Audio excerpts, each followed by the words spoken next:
Gotta show him I can still rap though.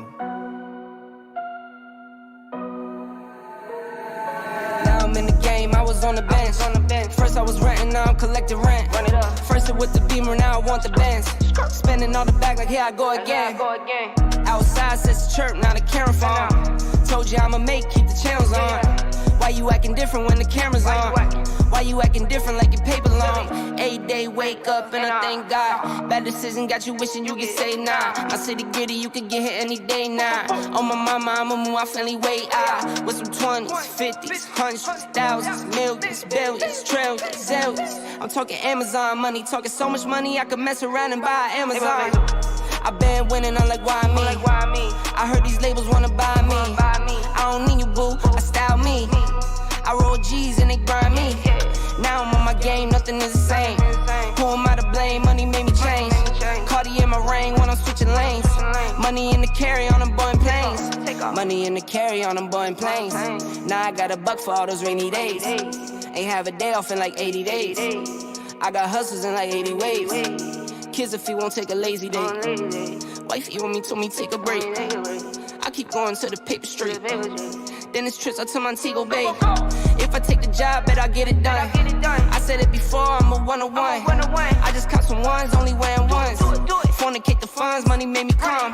Diamonds on your neck, bet they on your neck. You want that watch, you better rock a tech. You want that chain, you better cop a vest. You want the check, but can you make it stretch?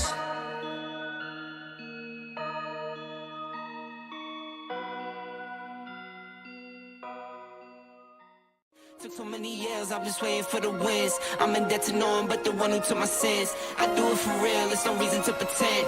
If I do it once, I do it again. Add it up, bankroll, euro, peso, add it up. I'm just doing me, everything is on me, oh you matter what. Add it up, bankroll, euro, peso, add it up. I'm just doing me, everything is on me, oh you matter what. Told her if it's all me, everything is on me, gon' back it up. Matter what? Told you I'ma do me, why you hating on me? It's not adding up. I do roll like a Mack truck, country heart, I might cop a farm and go act up. Lot of scars, I was cold-hearted, now I'm backed up. Keep it real, I do this once a month, I don't rap much. I just take the money and go stack up. Only buying car to get tatted up. All that other bull, it don't matter much. You only climb me, I put the ladders up. No fault. I done doubled up on the workload. I think I fell in love with the bankroll. Pray up, get money, then we lay low. Add it up, bankroll, euro, peso, add it up. I'm just doing me, everything is on me, oh you matter what. Add it up, bankroll, euro, peso, add it up. I'm just doing me, everything is on me, oh you matter what. Add it up. Told her if it's all me, everything is on me, gon' back it up. Matter what? Told you I'ma do me, why you hating on me? It's not adding up. Add it up. Told her if it's all me, everything is on me, gon' back it up. Matter what? Told you I'ma do me, why you hating on me? It's not adding up.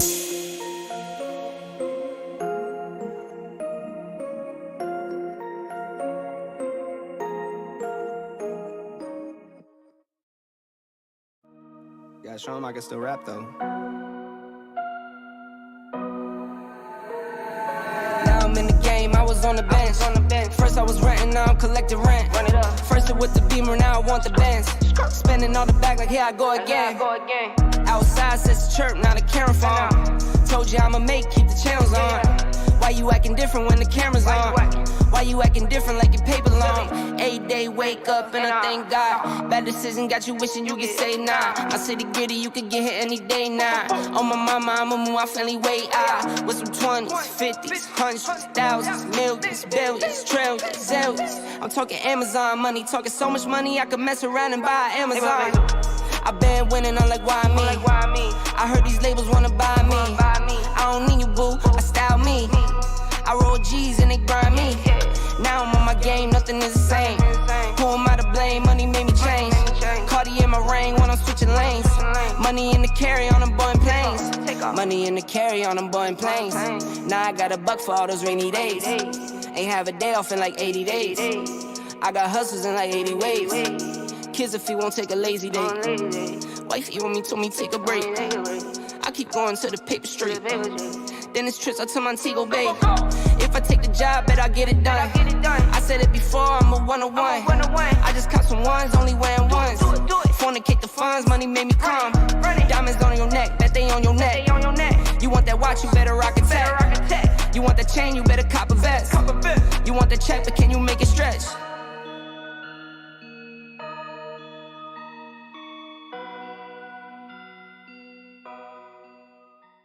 Took so many years, I'm just waiting for the wins. I'm in debt to no one but the one who took my sins. I do it for real, there's no reason to pretend. If I do it once, I do it again. Add it up, bankroll, euro, peso, add it up. I'm just doing me, everything is on me, oh you matter what. Add it up, bankroll, euro, peso, add it up. I'm just doing me, everything is on me, oh you matter what. Told her if it's all me, everything is on me, gon' back it up. Matter what? Told you I'ma do me, why you hating on me? It's not adding up. I do roll like a Mack truck, country heart, I might cop a farm and go act up. Lot of scars, I was cold-hearted, now I'm backed up. Keep it real, I do this once a month, I don't rap much. I just take the money and go stack up. Only buying car cards to get tatted up. All that other bull, it don't matter much. You only climb me, I put the ladders up. No fault. I done doubled up on the workload. I think I fell in love with the bankroll. Pray up, get money, then we lay low. Add it up, bankroll, euro, peso, add it up. I'm just doing me, everything is on me, oh you matter what. Add it up, bankroll, euro, peso, add it up. I'm just doing me, everything is on me, oh you matter what. Add it up. If it's all me, everything is on me, gon' back it up. Matter what? Told you I'ma do me, why you hating on me? It's not adding up. Add it up. Told her if it's all me, everything is on me, gon' back it up. Matter what? Told you I'ma do me, why you hating on me? It's not adding up.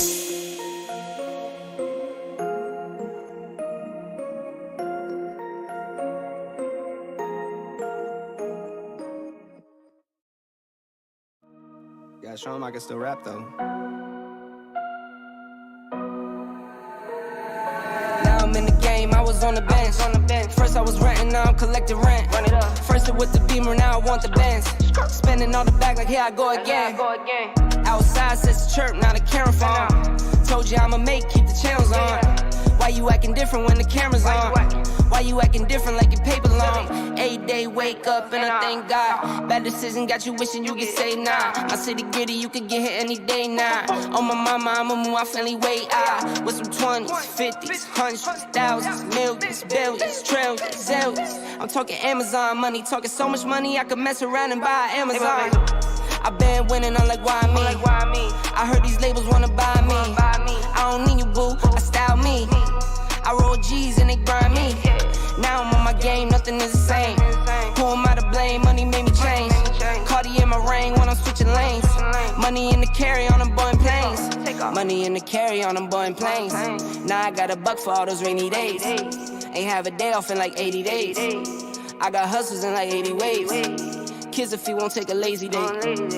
Wifey on me told me take a break. I keep going to the paper street. Then it's trips out to Montego Bay. If I take the job, bet I get it done. I said it before, I'm a 101. I just caught some ones, only wearing ones. Fornicate the funds, money made me calm.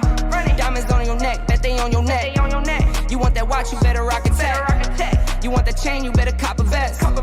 You want the check, but can you make it stretch? Steve Downs, the voice of Master Chief, Spartan 117. And you're tuned in to Next Podcast. Now, wake me when you need me.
Somebody knew.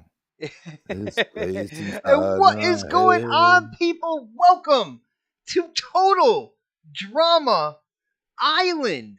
That is right, guys. We are it's a special edition, a special episode of the next podcast. This is the Total Drama edition because if you look out there, you look at the stuff that people have been talking about when it comes to gaming, of course, when it comes to Xbox, when it comes to the community, there is nothing but drama out there.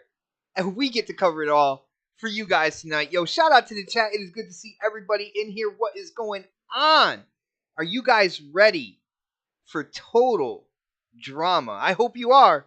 I know I am. Guys, before we get into the intros, you know what to do. Hit that thumbs up button. Share the show out on whatever social media, wherever you go to talk games. Whether it's Facebook, whether it's Twitter, I don't care. But you got to let the gamers know that we are here, we are live right now, and it is about to be a fire show for you tonight. First off, I do want to give a shout out to my brother Pred. Now, usually we make fun of panel members when they're not around, they couldn't be here, but he was going and he had to be a part of his daughter's graduation. So I'm not even gonna mess with him on that one. Shout out to Pred. Congratulations to his daughter, all that good stuff. But we do have a panel for you guys, and I got to introduce him. So I'm going to start. I'm going to start in the middle of the country, coming live from the 405, and he has been very, very opinionated on Twitter. I cannot wait to jump into these topics with him. It is K Mega. What is going on, bro? You ain't gonna do shit. You ain't gonna do shit. You. Yeah, Don't it do is shit. back. It is back. It is returned. I'm sorry if I'll have some mic issues if I sound too low, but I will only use I'll only use it sparingly because I don't have everything that I used to have. Because, like I've said before, that I had to nuke and wipe my PC completely clean to get out of the Windows Insiders. It's like you leaving the mob or something. Like, it's really crazy. Like, no, we don't want anything of one Windows Insiders team in there at all. You wipe it clean, Jack. So that's what I had to do. But it feels good though to have it back. I just got to do some more tweaking and get my Stream Deck and all that. But other than that, man, ready to get to it. Have some fun. You know what I'm saying? Pred ain't going to be here. Unfortunately, he's probably going to have to make up for, you know what I'm saying, for all the dirty, devious things I did to his significant other. So they're probably patching it up. So I will, I hope you have a good time. And congratulations on your daughter, bro. You know what I'm saying? That's a beautiful thing to see your kids move on and do their damn thing. Get the hell out the house. Let's have fun. Get the hell out the house. Get the moving. Moving around. That's what I told mine. But K Mega, you know what I heard? I heard that Pred, he's doing the graduation thing, but he could have made it. He could have made it, but I heard he had to work on his gamer score because he wanted to be an Xbox ambassador, and he wanted to make sure, let people know that he did game on Xbox. So, he's there for the graduation for part of it, but then he's grinding random small indie games. I think he talked to Rand, and he's trying to learn how to get the Chivos up quickly, so this way I can see that. And then, but he also got to get past another factor that a lot of people didn't know about, and to be an Xbox ambassador. And that means you got to have some clean feet. And so he got them dirty ass nails, and he don't take care of his feet. So he ain't gonna become an Xbox ambassador. Not if I got anything to say about it. Let's go. Oh shit! Hold on, we got PlayStation at points in time asking for pictures of ears. So maybe the Xbox Ambassador program is actually asking for pictures of people's feet. I don't know. Maybe. Yes. Maybe. Yes.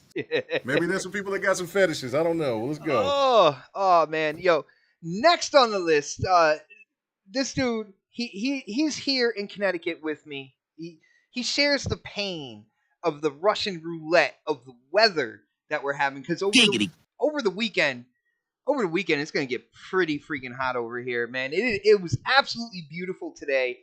and it's just gonna be we're gonna be in the middle of the oven when it comes to this weekend, man. He's used to that, and he's also used to all the heat from social media as well. It is Crispy Bomb. What is up, bro?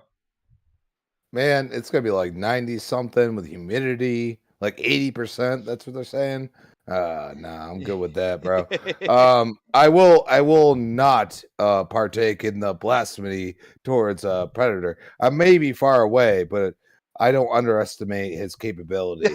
So Exotic butters. I will gladly take the knee and say, bro, awesome. You are a proud father. That is all. Great topics tonight, and I think the first one's going to be the spiciest of them all. But Really? let's get into it. All right.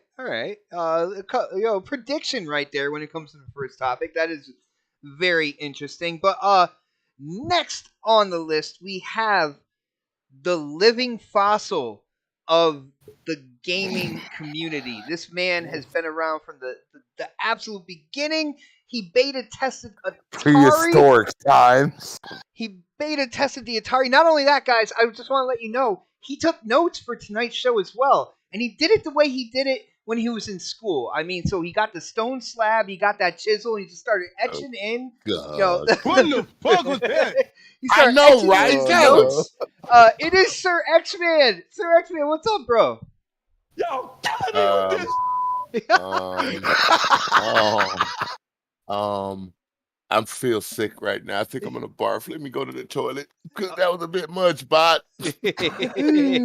What's up, y'all? We're gonna have some fun today, enjoy ourselves, and keep the good comments coming in the chat. Let's roll. Nice, bro. So guys, After that mess you done put out there. what are you talking about? What did I do? I didn't do anything. My introduction, fossil. The living fossil, dude. Lord. The beta tester for the Atari 7600, man. But yo, guys, we gotta get into it. And It was the 7800. Get it right. See, I'm sorry, man. I was way too young to remember the numbers. So I'm not even born. Nah. My dad had an Atari, so I tried to play it. I still got an Atari. Remember that? I played it too, bro. Yeah, I still got an Atari too. Pitfall. I played the tabletop Pac-Man. Pitfall. Yards, With my I Jim. know. Oh. Yards, Revenge, and Combat. Greatest games ever. Oh, good. Greatest games. I don't know about that, bro. On the Atari, dude. Well, you just said greatest games ever, and that there We're would have going been down a arguments, fucking man. rabbit hole. Total Drama Island, people. But guys, Let's not talk about Custard's Last Stand, okay? Crispy. How about Oh, damn. damn. How about we get into the first topic? You guys want to do that? Okay. You think we're Let's go. going for that? Because Yeah, we can handle it. let's see. How am I going to put this, man? This is something absolutely insane. At least for 1 week. At least for 1 week, which is it's a huge, monumental feat when it comes down to this. The Xbox Series S outsold the PlayStation 5. The Series S outsold the PlayStation 5 in Japan. In Japan, where when it came to previous Xbox generations, they couldn't give Xboxes away. I saw the article on it talking about, they even called the Series S. They said, that 1080p machine or whatnot, but it literally sold double what the PS5 sold. So, Crispy said this was going to get spicy. So let's go with him first. Crispy, what do you think about this news? Now, granted, it's only 1 week, right? Only 1 week, but that's 1 week more than I think anybody ever thought when it came to Xboxes selling in Japan. Dude, what do you think about this news, bro? I think it's super interesting. I actually never thought it would happen again. I really didn't. PlayStation's clearly having problems getting out consoles. That's true. I mean, let's be honest. They have two, console launch exclusives. That's what, I try to be literal. You know what I'm saying? So, console launch exclusives, and that is it. So, Xbox has none. That's a little disheartening for me. Now, so that in itself is like, wow. Like, really? How is that possible? How's Xbox Series S? That's a lot of people. It's not the Series X. Series X is much less, obtainable than the Series S. So let's be honest. It's a Series S, but it's what, 600 to 1? There's a problem there somewhere. Not only that, but I mean, everybody ignores this fact that PlayStation said, oh, we're going to charge you $18 and we're not going to give you day and date exclusives. When you have a $15 model that does everything you want, you get even like upgrades to your your points or whatever, or multipliers or something like that. Like, you get all these crazy things even for third party games. And you get this all the time. And then on top of that, you have you can use the Windows points or whatever and buy gift cards and buy your subscription there. They give you all the options. Like, it's hard to compete with. And then on top of that, in Japan, we don't know what actual games they're getting. Like, nobody's talking about it. It's not our fault. We're not in that aspect of gaming. Maybe Persona, it might be something like that, like that they're getting in there, and we're not paying attention to it. If you look at it, it's because Sony said, "Nah, you deal with it," and Xbox said, "No, we've already been doing this." Hellblade 2 comes out, you get it. Avowed comes out, you get it. Starfield comes out, you get it. That's in a simple brain that, like, people are like, oh, you're being stupid. Why am I being stupid? Because they're giving me more value for a cheaper price.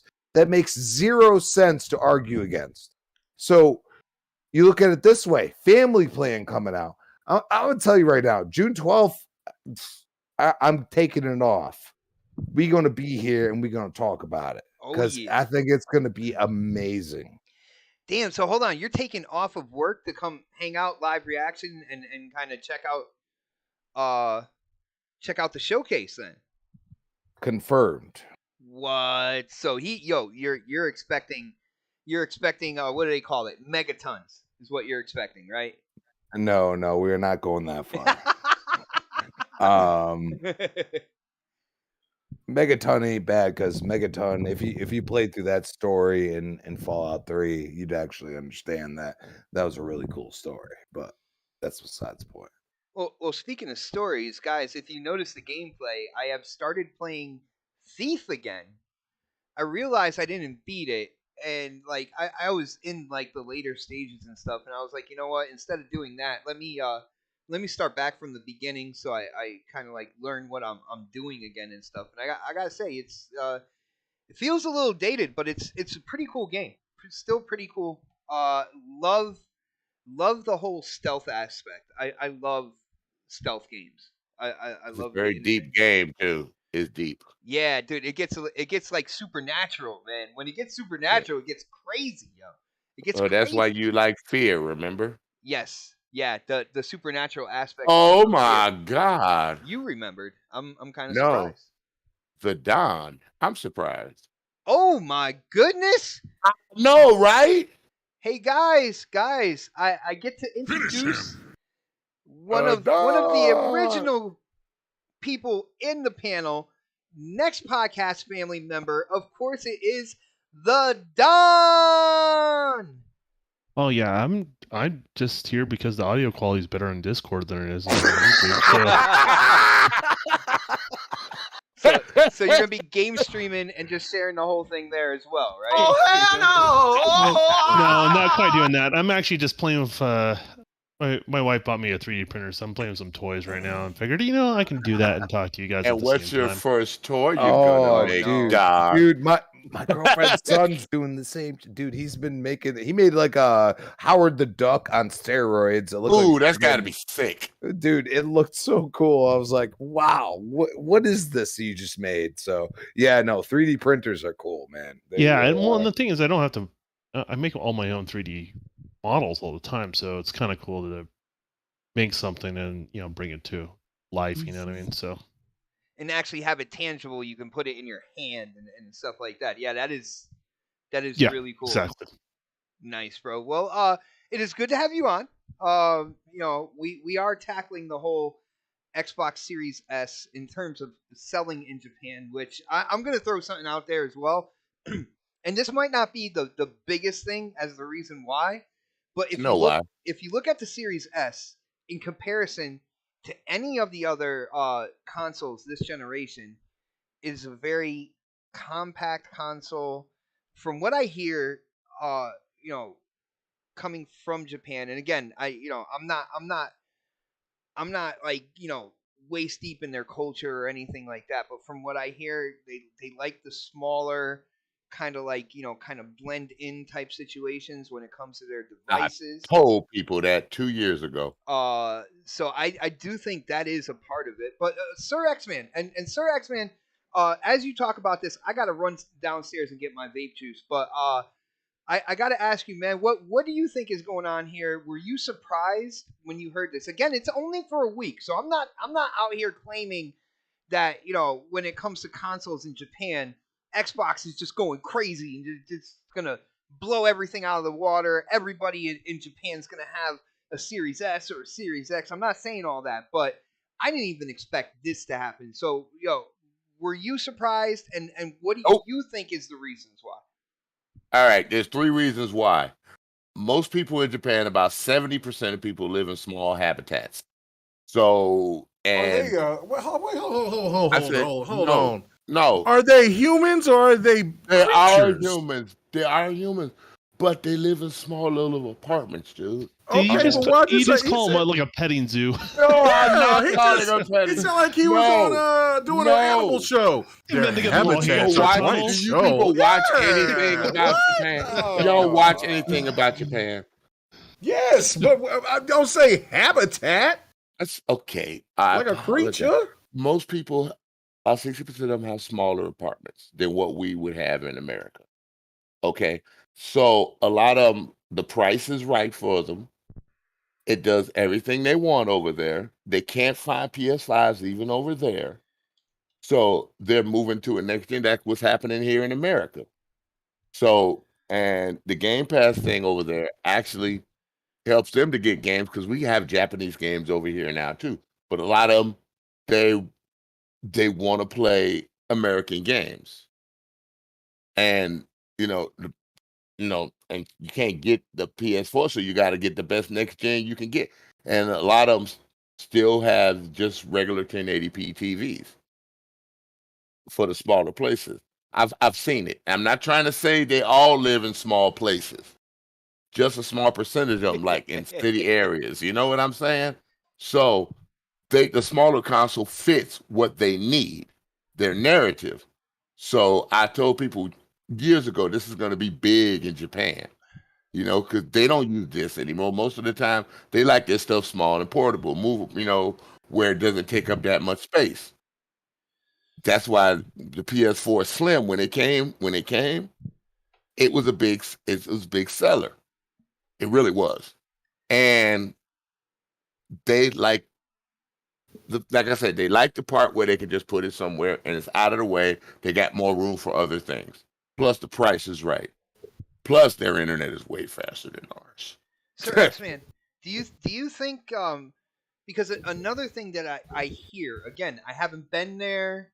I don't really I watch a lot of anybody who Japanese lives there. videos. So. Do you think that with Xbox having Game Pass and cloud gaming, I hear a lot of they love cloud gaming over there, dude. Their internet on their phones are way faster. A lot of people do the mobile scene, the smaller screen and stuff like that. So do you think that is part of it as well? That the console... Yeah, they do cloud gaming. Yeah, they run 6G over there in some spots, dude. What? We're nowhere near that. Yeah. And some spots they're running 6G. We're just getting 5G. They've had 5G in Japan for like about, what I said, 4 or 5 years. Way before us. We're just starting to get it here. They've had it. And now they're upgrading to a higher level over there, dude. It's true. You can research it. All right, or you can just send me the link. It's okay. Let me go find it for you. You got the link. You can send it. Yeah, I feel like K-Mega was waiting. Hey, K-Mega, I still ain't hear my bullets, man.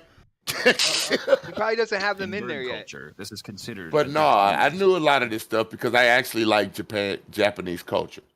You know, so I do check up on it, and I do listen to stuff on it, and I do a little light reading on their culture because one day I actually want to go there. So, you know. But you still think it's a petting zoo. That's the problem. No. It's not a petting zoo. I don't know if you're going to do well there. You may need someone just to watch over you when you go over there.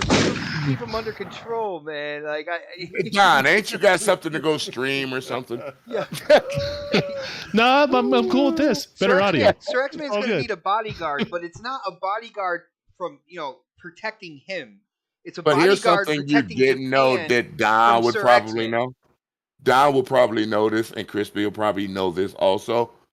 Back in the original Xbox, we had Japanese people playing with us.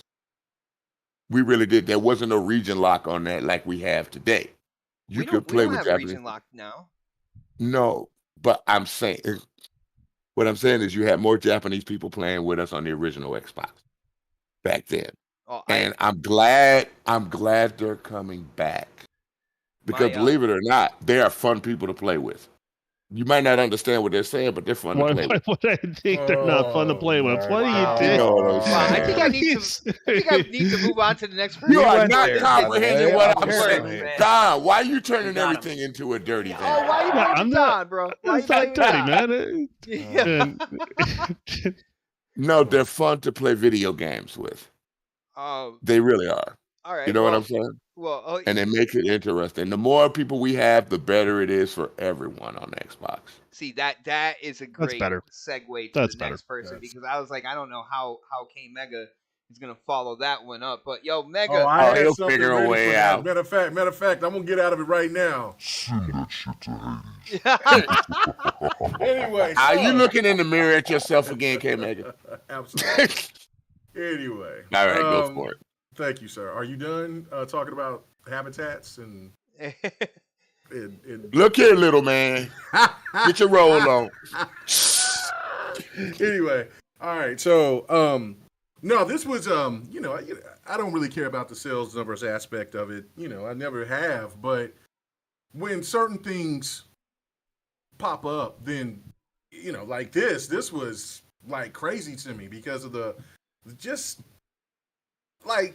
really? And then on top of it, I mean, like Sir X-Man is right. Like they have, out there in Japan, they do like smaller consoles. I mean, that was the one reason why the Xbox One was getting roasted. Then talked about so bad. I think they were calling it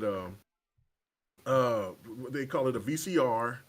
I think it got called a toaster oven at some point. And so it just wasn't an attractive console for them.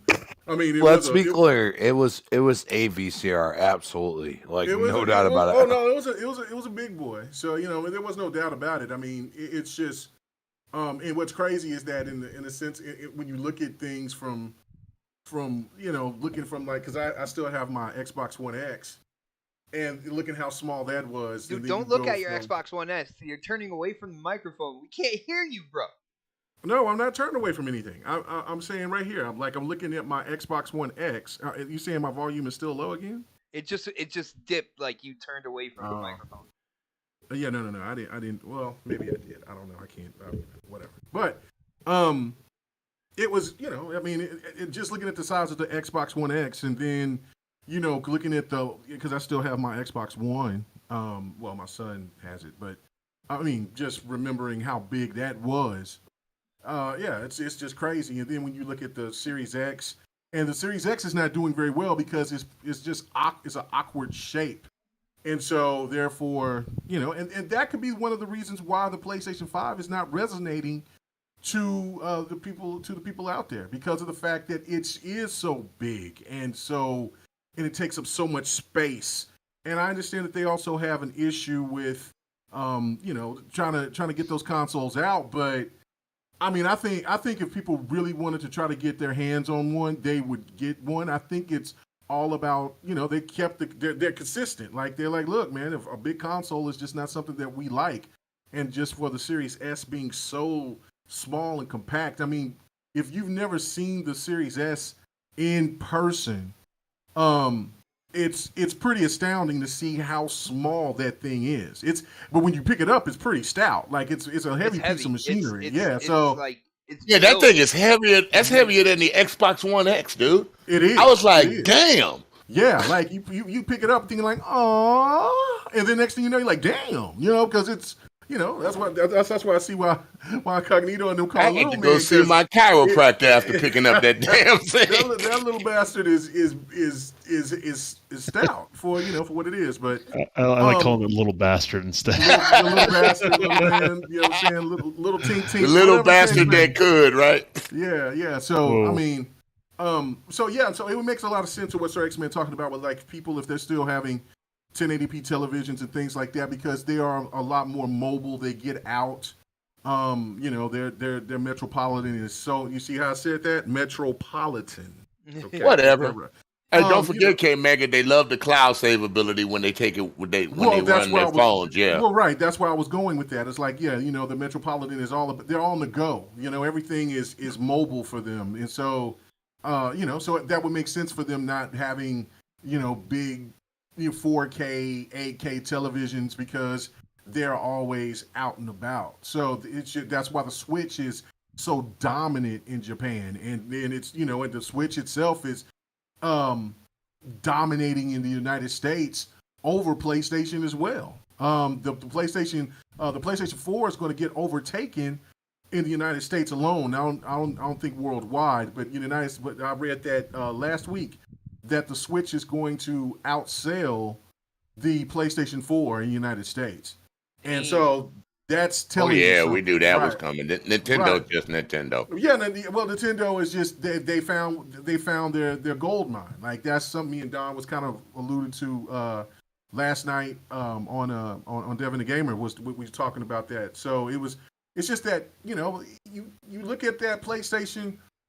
I don't know what they were thinking with that, with what they were doing with that console. That's why I'm almost sure that they'll have a smaller, compact something coming out in the future, because I think that overall, if they keep having these issues where they're shipping out these consoles, then I think they're just probably going to just look at something a little bit more efficient going forward. So I don't know, but it is. It might not last. It only might just be this week. But but like Crispy said, like, you never thought that you would hear an Xbox winning anything, beating anything PlayStation in Japan. That I did. is saying something. Well, no, okay, you did. That's great. I mean, what I'm saying? Kudos. You need to get your flowers, because I don't think anybody would have predicted that. I think most of us all thought that the Xbox would do a lot better than what it has done in Japan, the Series S and X, but not beat anybody. It would still be in last place in every category, but it would have a couple of sales. They would sell a little bit more. So now the Series X is doing awful in Japan. So yeah, that's a testament, because it's just the Series S alone that is beating PlayStation for last weekend, and that's a really good compliment to Xbox. And I'm pretty sure, and I'm happy that they haven't given up on the region, because I mean, people keep telling them that they need to just pack it up and send and be on their way, but in all reality, I mean, that those people's money is green just like everybody else's, or it may not be green, but it's currency.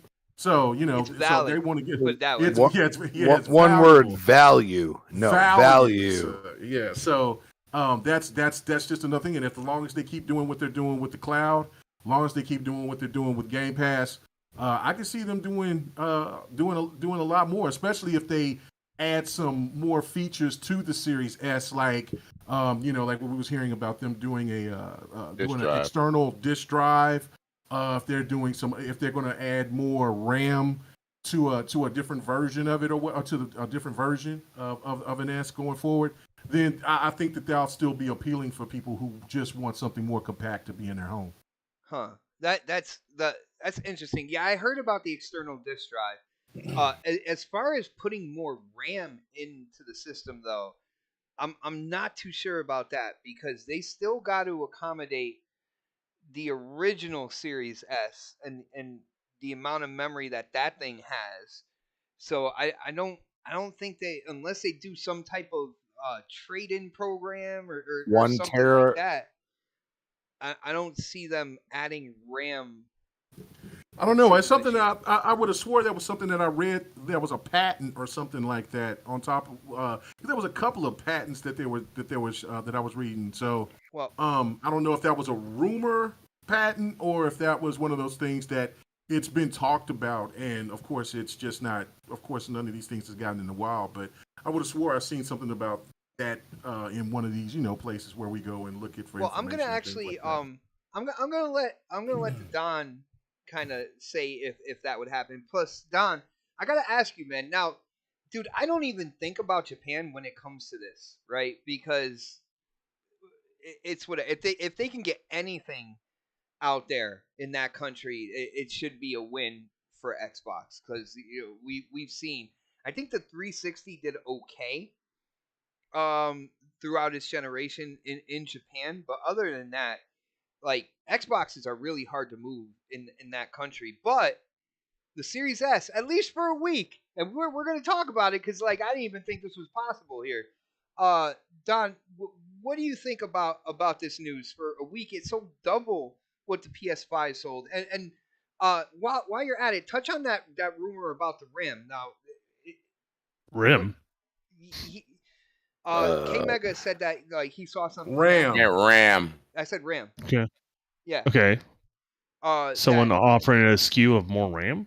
Is that what he's? He said that Yeah, down the line they might offer a Series S with more RAM. I said that they still got to accommodate the original Series S at that point in time, so I'm not sure. I mean, they could do that if they wanted to.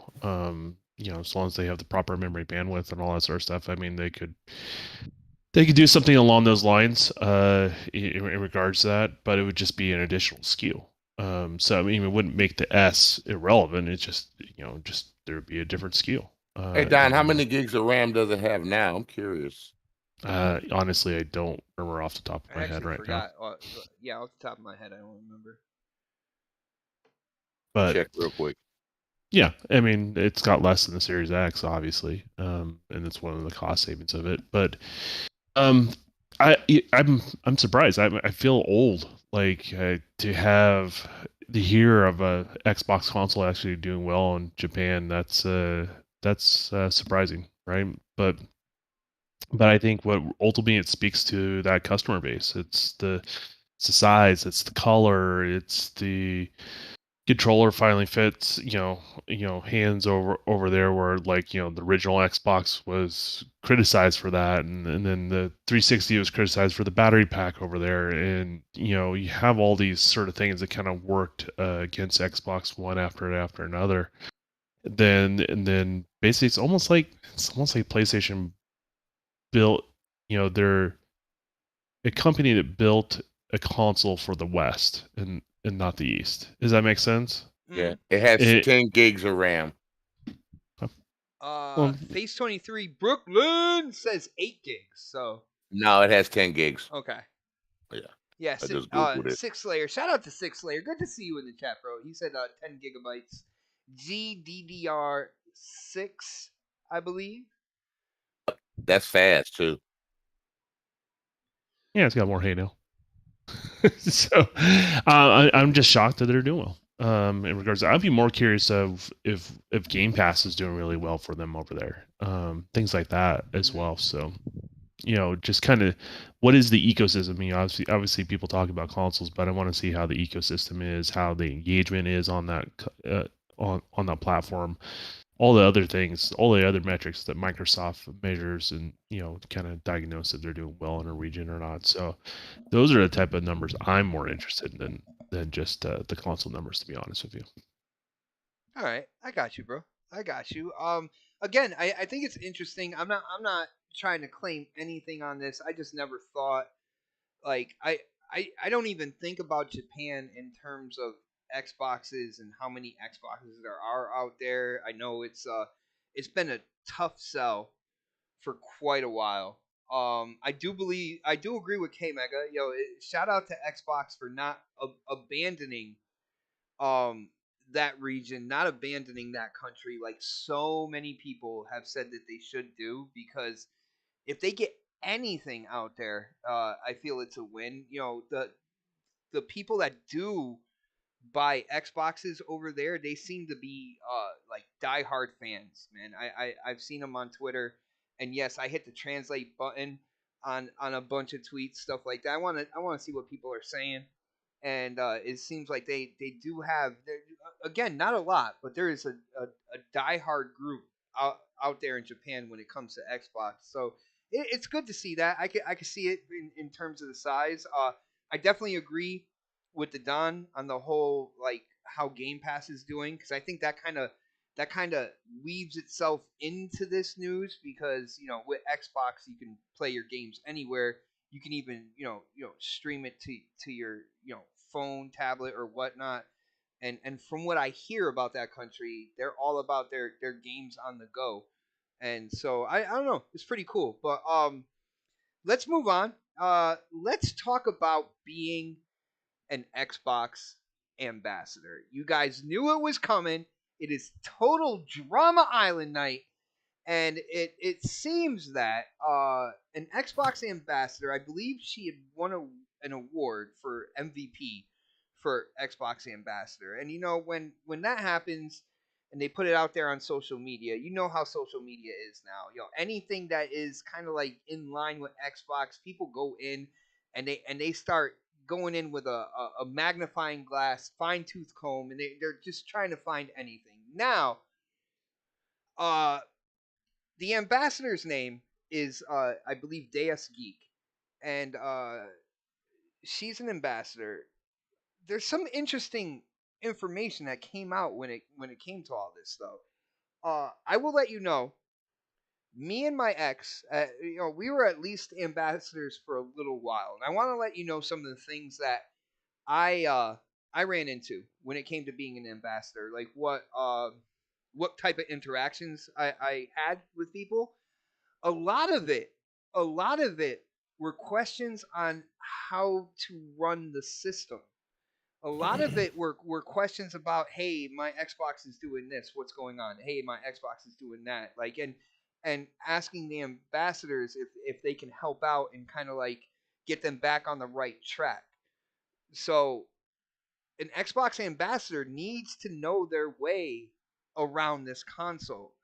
But with all the information that came out, it seems that Deus Geek, when it comes down to it, doesn't play games a lot.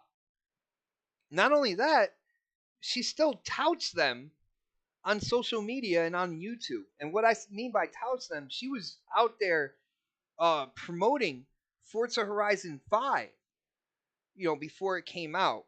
And some Sony extremist went out there. He loves to do this. He loves to check gamer score, and he checked her stats for Forza Horizon 5. And guys, she really didn't play that.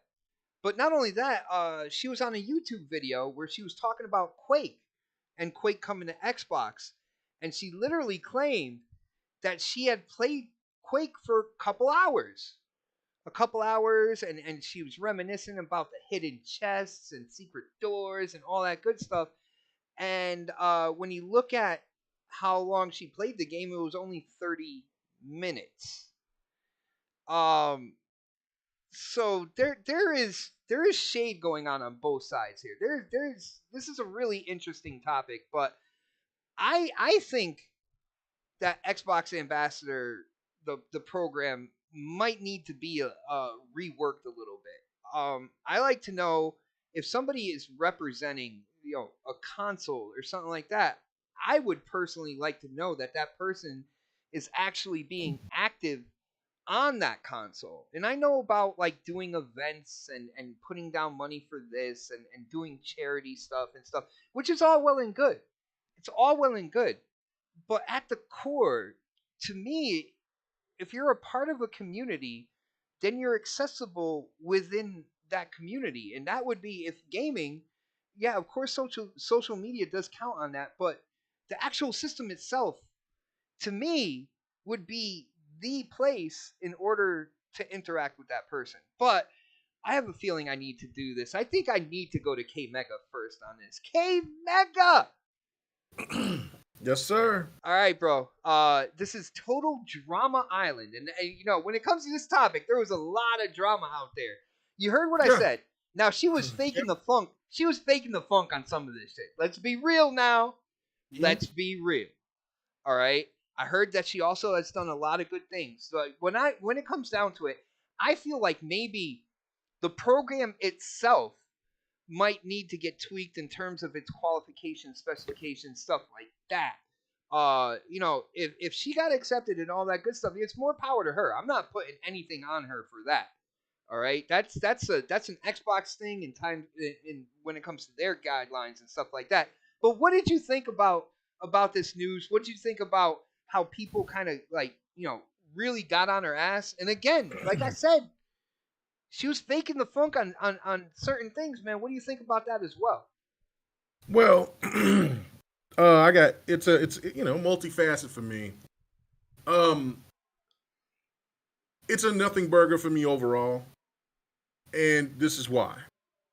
Because the one person that I looked at and tried that came out and claimed that this woman was some kind of fraud is the same person that got exposed themselves for talking about games that they didn't play or put very little time in. That's to me. You got like 5% on Elden Ring. You're like, yeah, like and this talk Ghost of Tsushima, and then he talked about Forza, and she got more time in Forza than he does. So again, that's why I say it's a nothing burger to me. And I've said this, and I don't give two shits about who I make mad. I'm going to say what I feel, and people can decide how they want to feel about it. But I've said this a million times about people being inconsistent. You cannot come out here and try to, in one moment, sit here and talk about the things that you hate about certain people that's in the community that always tears other people down and say that the community needs to be a better place. That then when a person is doing a hell of a better job of trying to get the community together, they get tore down for it.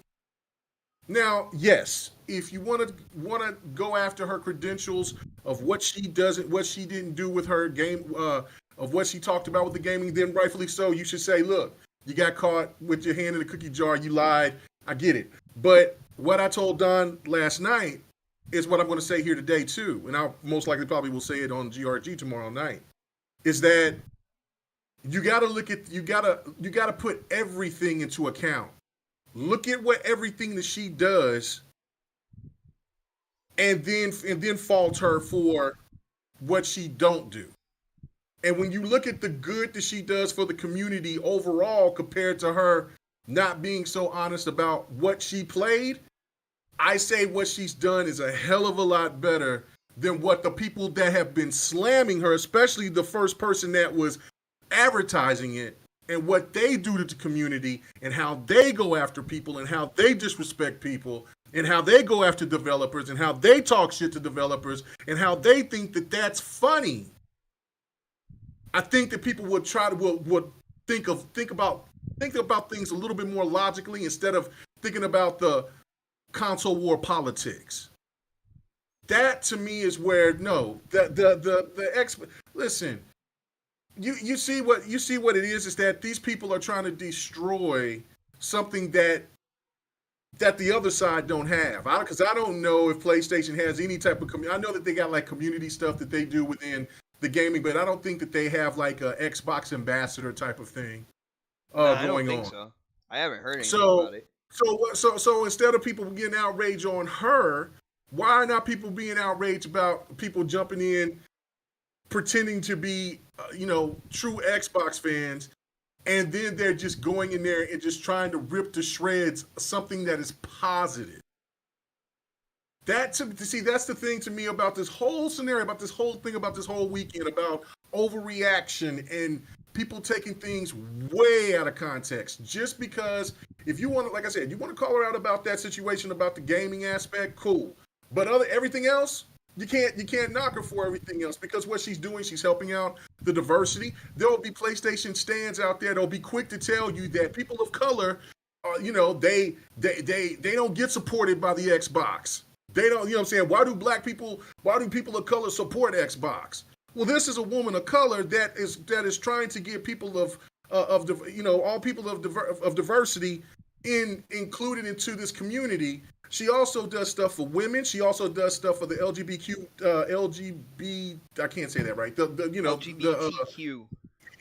Yeah. What I said. For what you said, community and others. That's what gaming is about, right? Like, I mean, when I sit here and I see people that come out here and bring their pitchforks and shit to run around and talk about, well, shit, look at her gamer score. What the fuck does a gamer score got to do with anything?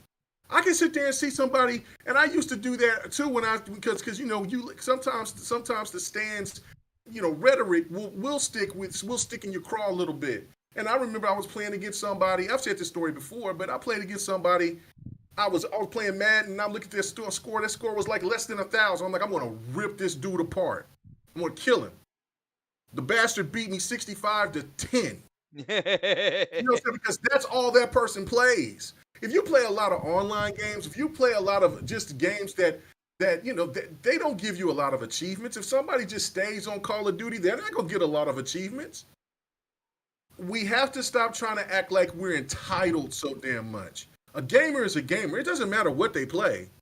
It doesn't matter how long they play. If they all support it, then that should be good enough to include any and everybody to be a part of the gaming family.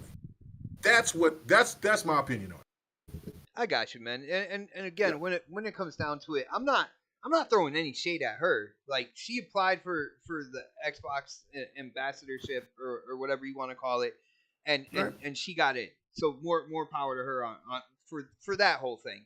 Now, K-Mega, you heard what I said. Do you think there needs? And I heard what you said about diversity and stuff like that. I think more people in the community should just do that. Period. You know what I'm saying? More gamers that you have in there playing games, like the better it is for everybody. More competition, even to the fact there's more noobs in the game that you might be able to take advantage of. What I used to call Noob Sunday with Halo 5. Like, I was there every Sunday because I know, the hardcore, they were watching football. I didn't really care about it too much because my Giants were doing good anyway. So I was in Halo. Right. I was in Halo. You know what I'm saying? Y'all better beg for Baker, for my OU brethren to get on over there and help y'all out there in we'll be all right. Giant. We'll be all right. Yeah, go ahead. Get my But I boy was Baker talking about back Mayfield. then. Baker I ain't Mayfield talking for the about win. now. Okay. Talk about You now. damn sure better be talking about now. The Giants still suck. Come on now. Tell me your Giants. Tell me your Giants is good. Tell me your Giants is good right now. Oh, I'll tell you, my Chiefs are good. My Giants are always good. Okay, so now you can't talk about old girl because you just lied to the public. My Giants always good to me. My Giants always good to me. Always? Okay. Anyway, all right. So you're supposed to be king neutral, bro. Yeah, they always good to me. I'm not I'm not gonna claim Super Bowl champion. Like, you know what I'm saying? I'm not gonna do all that. But when it comes down to it, man, I just real quick, K-Mega, before I go to other people on this. Now, I feel like there maybe needs to be either a reworking, retweaking, reclarification on exactly what the Xbox ambassadorship is. No. The Xbox ambassadorship has been fine the way it is before people come out here. Like I said, people get easily duped. These people don't care about The people are either jealous or they don't care. They want to destroy something that's positive within within the Xbox community or just in the gaming community as general. And nothing needs to be tweaked or changed for the reasons of what people are trying over. Like I said, console war politics. Like I said, if you want to hold somebody accountable about what they haven't played, if they said that they played, that's fine. That's cool. You know what I'm saying? But for everything else that a person does in gaming, they shouldn't be looked at because they may play a certain genre of game or because the fact that they don't play a lot of games doesn't mean that they shouldn't be included in our gaming family. Period. Nothing should be changed with the Xbox ambassadors, in my opinion. I think I think Deus Geek just shouldn't have responded because like her response in it, because in social media people say shit all the time. People said shit about me, and I just don't respond to it. I just keep it moving or whatnot. But like her responses, like in trying to defend herself, she was like, "Well, my partner plays on Xbox all the time, and I'm watching. I don't have time to play." And it's like, well, hold on. If you had, and shout out to Review Tech, because he put it this way: well, if you have time to watch your significant other playing, why aren't you picking up the sticks with them and getting in on what's going on? Like, it's just that her responses kind of weirded everything out. You know what I'm saying when it came down to it. I get what, like I said, I get what you're saying. But like I said, if she's a person that was trolling, going after people, disrespecting the community, and then this comes out, then yeah, she should get roasted and toasted like a marshmallow, like a s'more. You hear that kid Smooth? You hear that kid Smooth who tried to apply for the Xbox ambassadorship and didn't know why? He had no idea why. This shit's getting messy now. But that's the thing. Like, so if she's out there being negative and coming out there, not saying that you lying about you playing games is right. Like I said, you can hold her accountable for that. But everything else on top of it is way too much. And like I said, you got to do the good and the bad on it. But that's just my opinion on it. All right, I got you, bro. Let's get to Crispy on this one. Crispy, dude, I know you've seen all this, man. I about Deus Geek and stuff. You heard what I said, yo. Like again. She did fake the funk on games she played and stuff like that. I can't ignore that, man. I really can't. Like, but when it's all said and done, everything else, I'm just like, kind of like whatever on it. Xbox, they wanted her as an ambassador. They want her there. I guess she's done a lot in terms of when, like K Mega said, in terms of diversity within the community. When it comes to women in gaming, but dude, what do you think about this? What do you think about people kind of calling her out on this whole thing, man? It's been kind of crazy to the point where the people out there that are multiple console owners but definitely prefer the other platform are now like they become Xbox ambassadors as well. Dude, what do you think about this whole Drama Island situation? Crispy Bomb. Oh man, you're asking for a lot right now, Bot. Because it sounded like for a second you were defending King Trash or whatever the hell his name is. Did it? I will say this, okay, and I'll bring this. I'm gonna bring this to you, Bot. How many hours, days, months, or years do you have in Destiny? Last time I checked, I have over 148 days in game on Destiny. So y'all can do the math. That's like half of a year. In game. I have playing the game. And don't get me wrong, I am not the greatest Gears player in the world, but guess what? I have an entire year of my life in Gears of War games. All right. And you only get so many achievements, especially if you play multiplayer. So this argument that if a person goes out of their way to go and say, I want to be an ambassador and I want to take that on, are you supposed to look at that person and say they don't deserve it because they only played one game on Xbox for a few years and then they went to another game and then they started really like broadening their spectrum and were like, oh wow, there's so many games on Game Pass. I mean, Game Pass hasn't been here that long. Come on. And you only get, a certain amount of points. So hypothetically, like me, I mean, and this is regardless of losing my original gamer tag, but that's fine. Okay. The point is I'm at maybe 16,000, somewhere around there. Okay. I've played Gears for a year of my fucking life. Does that make me not eligible? I don't know. Come on. You know what I mean? Just like you played Destiny, but you played it on Xbox, right? Does that not count? I should be a Destiny ambassador by now, man.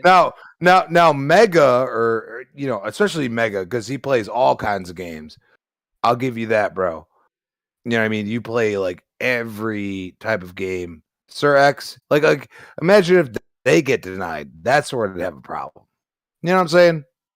Because I believe, as far as I'm concerned, you play more games, you beat more games, you are more qualified. But that doesn't mean that somebody that beat one game or two or three, but has thousands of hours in those 1, 2, or 3 games can't be an ambassador, because at the end of the day, you have to kind of ask for it. You know what I'm saying? And they judge you upon it. So I don't know. She had something going right, and maybe that 9,000 is from the past like 6 to 12 to a year, something.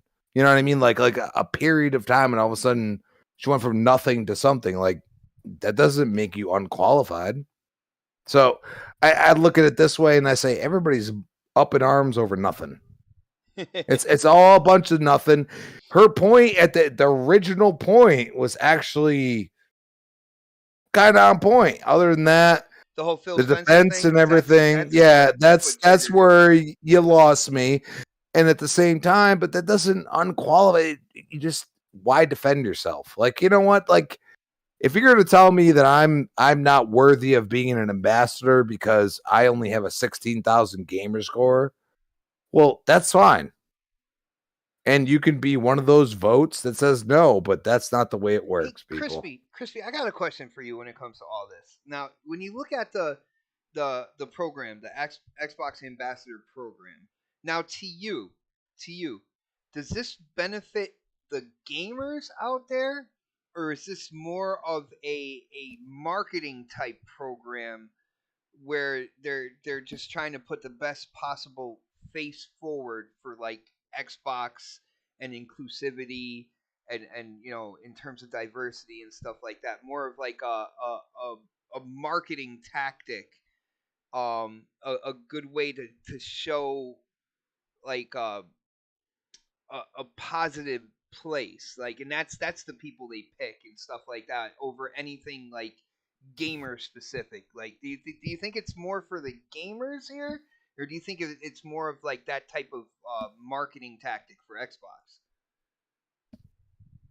Well, I mean, you think about it, ambassadors actually have to judge certain like content that's thrown out there. I've been an ambassador for a small period of time and gotten way too much like, personal DMs and stuff, people report stuff like that. Like, you actually have to do a little work if you want to be a part of it, or they'll just say, hey, you don't exist anymore, and then you they'll haven't never done anything, so again. you're out of here. Yeah, because they'll send you stuff that's like borderline. Like, they've done that to me, and it'd be like completely like, like an argument, and I'll just look at it and I'll be like, no, this is just an argument between two people. Doesn't mean that, one person's wrong or the other. I'm just going to ignore that. And then that's what happens if you don't say yes or no. It's like, bam, you're done. Like that. Like, preview program, all that stuff. Like, if you don't do anything, like, eventually they're going to kick you out. You know what I mean? Like, that's what they do.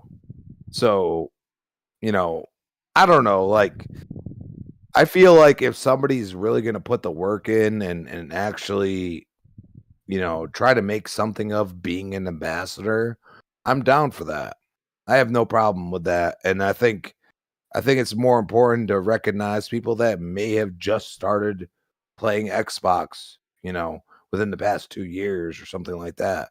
And they're a multiplayer gamer. That's what Xbox is, multiplayer gaming. You could play freaking one game for like a year and it's acceptable. And that's the whole point.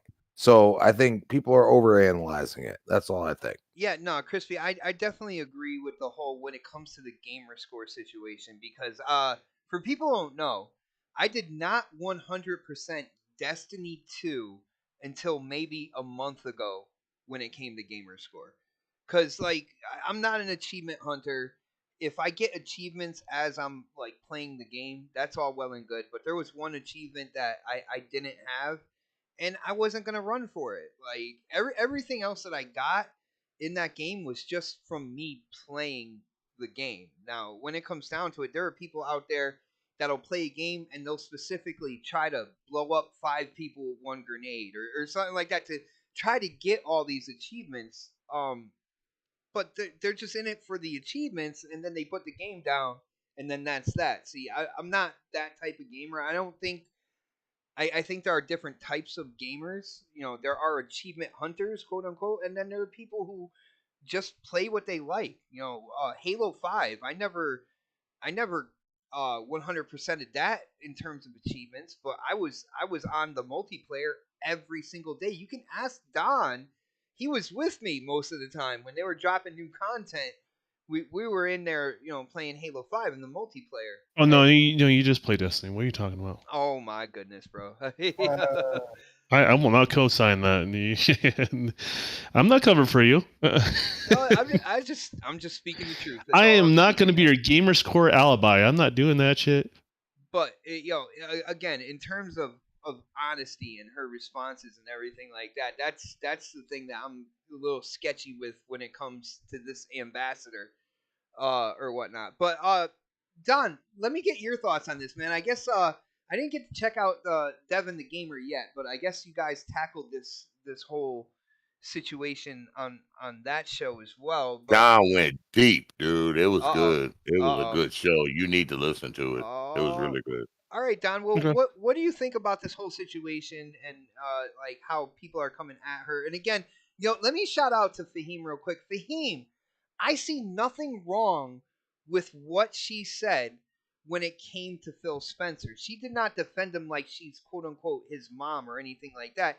That honestly, I can see people getting tired of trying to like throw everything on Phil. When it comes to a game delay or I don't understand like why people are automatically Phil should go and this and that when you see the turnaround that has happened on the Xbox platform with Phil Spencer in charge. You see that they have 14 announced games that will be coming out, going from the end of this year into next year or whatnot. Like I think a lot of the extremists out there, they want Phil to go because Phil is doing such good things on the Xbox platform. And I think every little thing that pops up, they're like, oh no, Phil Spencer gotta go.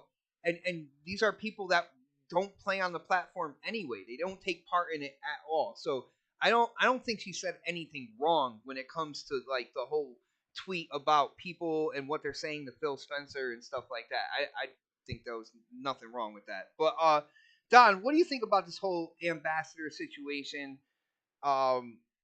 And like again, she wasn't honest with a few things. Like I'm not gonna sugarcoat any of that. But what do you think about the reaction that has come out when it comes to this whole situation, bro? I think it's totally inappropriate. To be honest with you, no one's gonna be perfect. People are gonna make mistakes. She may misspoke or heat in the moment or just excited about something and just didn't play that game as much as she said she did. And do you judge a gamer based on a couple things out of context? I mean, obviously those things were cherry picked, right? Like in regards to that. So and she seems like a decent person. I would play with that person much more than a lot of the audience that's out there that's attacking her. And and that says something about her character and who she is, and that's what she got the reward for, is for her character and who she is and how she helped out other people. And I think people are looking for something to tear her accomplishments apart by doing that, and I think it's just uncalled for, man. I wouldn't do that to any gamer in any sort of way, and I think people that do that sort of stuff, like, they're missing the point of gaming altogether. And if she's she wasn't 100% honest with something, and you don't like her takes on it, just don't follow her. Don't engage with her. Like, there's better ways to go about it, right? Like, people get treated that way. Like, an audience feels like they've been mistreated because they've been lied to a bunch. They're going to they're just going to leave, right? And that's the real thing. So, like, if she's misrepresented herself on every single little thing, people are just not going to follow her and not going to pay attention to her. So, let her have her day. Let her enjoy that. Maybe she misspoke on a couple things, but I'm not going to judge a whole entire gamer just based on a couple little things. And I'm not going to do that to any gamer, even the ones that are not being the most nice. You know what I mean? Like, I'm not going to do it to them either. Like, obviously they have a track record, so I just don't pay attention to them. I move on. Like, there's so much more to gaming outside of this, like, outrage bubble sometimes we find ourselves in, and gaming's way bigger than that. And I think it's just, I don't know. I don't have anything. I don't have anything to really knock her on it. It's just not worth our time, to be honest with you. So. I got you, bro. Like, and I got to be honest with you, Don. I feel like the whole ambassador program, does it do good things for the community? Yes. When you get the right people involved, the right people that want to do things and stuff like that. I was a friend of an ambassador that was trying to get the MVP award. So, like, this person was doing extra, like, giveaways, stuff like that. Unfortunately, I guess it didn't work out for this person, and this person got upset that they didn't get the award. If you notice, I'm trying to even stay away from saying any kind of pronouns, or like, I really want to keep it vague and keep it kind of plain on that. Yeah, exactly. I got you, but I feel that the whole ambassador thing is again, it does have benefits within the community, but I feel like it's more of a kind of like a marketing thing for Xbox anyway. Kind of like if you positive space type place, and that whole. If you take it from a award perspective, yeah, awards have never been fair. It doesn't matter if you're talking about movies, it doesn't matter if you're talking about game awards, and it doesn't matter if you're talking about this. There are things that are just cherry picked in regards to that, and some people just get more recognition. It's no different than employee of the month at your job, right? Like, there's some people that are like, they work their ass off and then they just don't get the recognition. It happens. Is it fair? No, it's maybe not fair, but why rain on someone else's success just because they're being recognized? And I don't know. I don't have enough time for that sort of thing. And I think can they improve the Xbox Ambassador program? Sure. Is it a marketing tool? Absolutely. It is. Absolutely. And it's also, honestly, it's also free labor. Right, it's cheap labor in a lot of ways, right? Like, you're basically volunteering because you're passionate about a product, but you're answering customer service questions for them. Yes. So you are working in regards to that. So it is what it is. I mean, doesn't mean they can't use improvements, but those metrics are Microsoft's business as far as all that stuff goes. And I don't know, checking the receipts and all that sort of stuff. I mean, you look at Next specifically. Next podcast gameplay, which was kind of unique at the time when you started the podcast, it was part of it, like, just because people claimed no one else would play games, right? Yeah. So we all knew we played games, and so we all uploaded our gameplay, and it started from that. So I mean, and then who knows? She could be playing on someone else's account. She can be doing a lot of different things, and I think everyone's initial reaction, I don't think it's the best reaction, is sometimes to defend themselves, right? Like when everyone's talking poorly about you and you know you've done a lot of good out there, you're gonna want to defend yourself. I mean, that's the natural human reaction. I don't think that's always the best way, and we can debate all that sort of stuff, depending on the context, um, but whatever, You gotta like have a thick skin if you're out there on social media, especially when it comes to like being in almost like specified groups, like the gaming community, not just the gaming community. You say console gaming community, or not just that, the Xbox community. Like you got to have a tough skin, man. If I had $1 for every time somebody said something or tried to call me out, like on Twitter, I'd be set. I'd be rich right now. I'd have no problems whatsoever, and I don't respond to all that because there's really no need to, man. yeah, I mean, I think it's just uncalled for, in regards to that. I mean, and then you have to go out of your way to track all this stuff down. I mean, what are the things she actually did play a lot of? Like, do we hear about all that stuff? No, that is a No. great. See, that is a great. That's some of the points that I was looking for as well. Because like we didn't hear anything about the games that she's played the most as well. Which No, they found the ones that she had that someone did, someone dumpster diving for gamer score and basically try to find the things within the context when the argument that has nothing to do with her accomplishments. It's just ridiculous. I wish gamers would treat each other better. I mean, there's a better way to go on about that sort of stuff, right? And yeah, yeah. and in regards to that, I mean, I talk shit amongst friends, and you have to be a friend for me to talk shit about you. You know Oh what I damn, then mean? we're like best friends, huh? Yeah, exactly. So, more shit I talk about you to your face, not behind your back, but to your face. It's because you're a friend, right? And that's kind of how I am. But like to someone I don't even know, or somebody that like on this sort of stuff, like I'm not trying to get a one up on people. That's not what it is. I'm not trying to tear down people, and I think that's you need a better hobby than do that. I mean, I don't know what else I can say about it. I don't think it's deserved. Nice, bro. I want to shout out my brother, Mr. Bushido. What is up, bro? One of the very few people that actually got me. He hooked me into a Spaces. Like he was hosting a Spaces, had a couple Ubisoft developers in there, and it was basically we could go in and ask questions to the developers, and of course, I took advantage of that. I'm like, oh shoot, I get to ask developers questions. Love doing that. Bushido and his partner in crime set it all up. Yo, shout out to you, brother.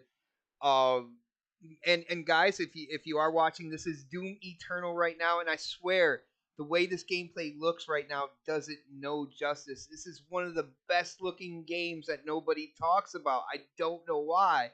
I am absolutely hooked on this game again, for the second time, man. But let's get to Sir X Man. I hope you didn't fall asleep, man. I don't think it's your bedtime yet, Sir X Man. You better be awake, bro. I ain't fall asleep, dude. You were actually you were very quiet, brother. I'm trying to be respectable today.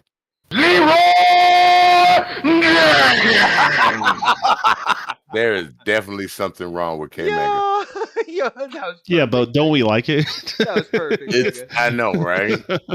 It's sad but true, Don. It's sad but true. Sir X-Man, I don't know. No tears here. I don't know how much of this whole ambassador thing you followed. I'm an ambassador. I just don't really, acknowledge it. I just don't embass. I'm an ambassador. I just don't embass. But no, I don't know if you know about this whole drama with Deus Geek and I've heard about it. Oh, okay. So what are your thoughts on this? And again, certain things. I think she's just.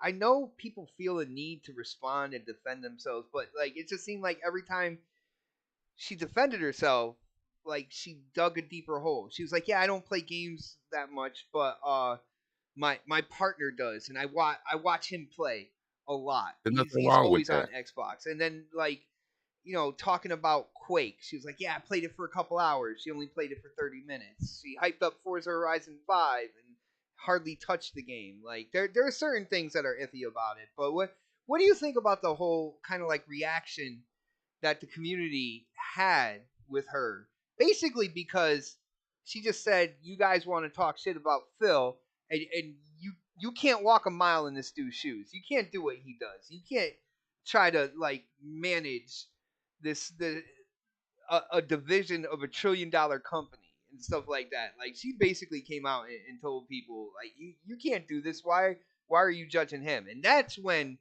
everybody started flooding in on her shit, man. What do you think, bro? I think people just get jealous and always want to find a fault with everybody. It's the way of the world, man. That's what I think. She got the accolade and she probably deserved it. Microsoft wouldn't give it to her if she didn't deserve it, and people just hate. How many times have we seen people just hate on other people for, for what they do and they didn't get it? I think I had to say I think it's crap. If she deserved what she got, she deserved what she got.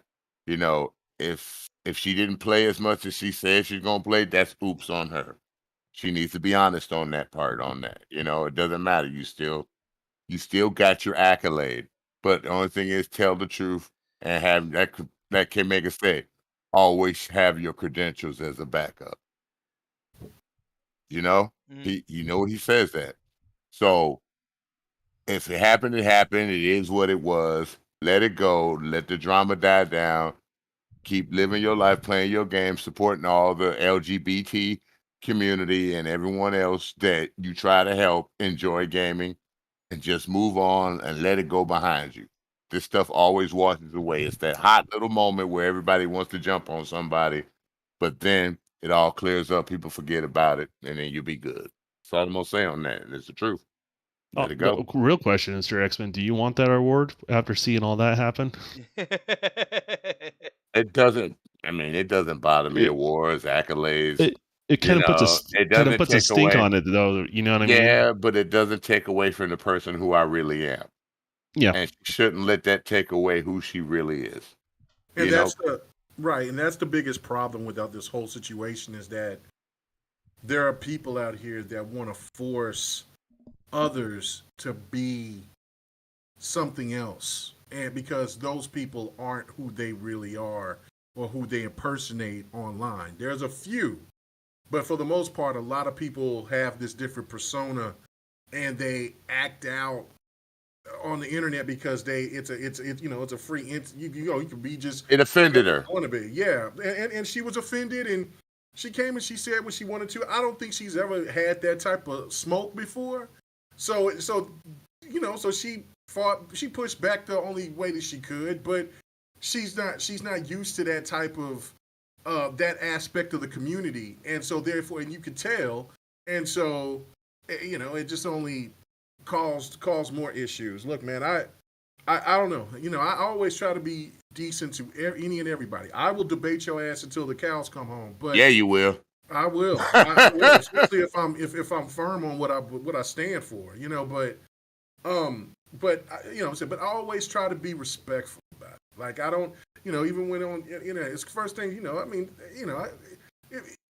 Some of these people that get out here and start talking crazy, I'm like, man, if I seen you right here, you call me on my name like that, I slap the shit out of you. But the real facts of it is that I'm never going to see a person that's hundreds of miles away from me. And so I have to understand that what this is and how this is. I've been doing this long enough.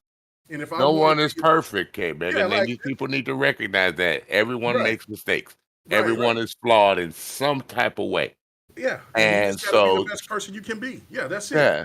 Don't knock her. You got to be the best person you can be. And what she's doing is like what I don't know if it was Don or what you said, Sir X-Man, or I think pretty much what everybody else has been saying is like there's an element of people out there that are jealous of her accolades, and so therefore they want to destroy that. And that to me is we're talking. And then my last point on this too is that. We're talking about a female gamer too. Like, I mean, me and Don. And I haven't seen her, but I heard she's African American too. I don't know what she is, but I mean, she is a woman of color. I don't know if she's African American, Latino, or whatever. But I mean, that doesn't matter. But this day and age, though, it does matter a little bit. We can point that out, as fact, yeah, bro. I got you. But what I'm saying on this, from this point, is that me and Don talked about this on Devin the Gamer. Was that we remember a time where females would look at you sideways for even talking about video games. He's not lying. Or even, what I'm saying, like You can be dressed fly as hell, and you mention you play video games. Your clothes, your whatever, looking fly. But if you come out there talking about any goddamn anime or video games, nah, bruh, you ain't getting that date. So to see women be so involved into gaming like they are, and I'm not talking about the women that want to be that's half slash pred with OnlyFans type of cat. You know what I'm saying? There is that crew out there too, yeah. Oh yeah, I see them all the time. Welcome to Pred's OnlyFans. Some of them got to get a heart because I'm like, whoa, Lord have mercy. Okay, but keep it moving. I can't. but for the women out there that really actually, that's invested.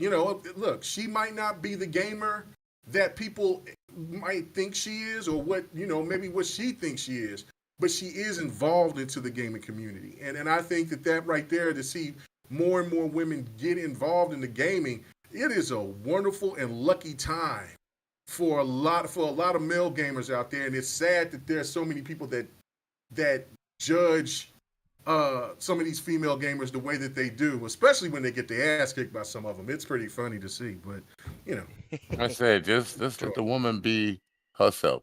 She ain't hurting nobody. Yeah. She's actually promoting good things in the community. People just gotta stop that and just let people be people without judging every little nook and cranny about a person. So they make a few mistakes. The people that are criticizing her, they act like they haven't made mistakes in their lifetime.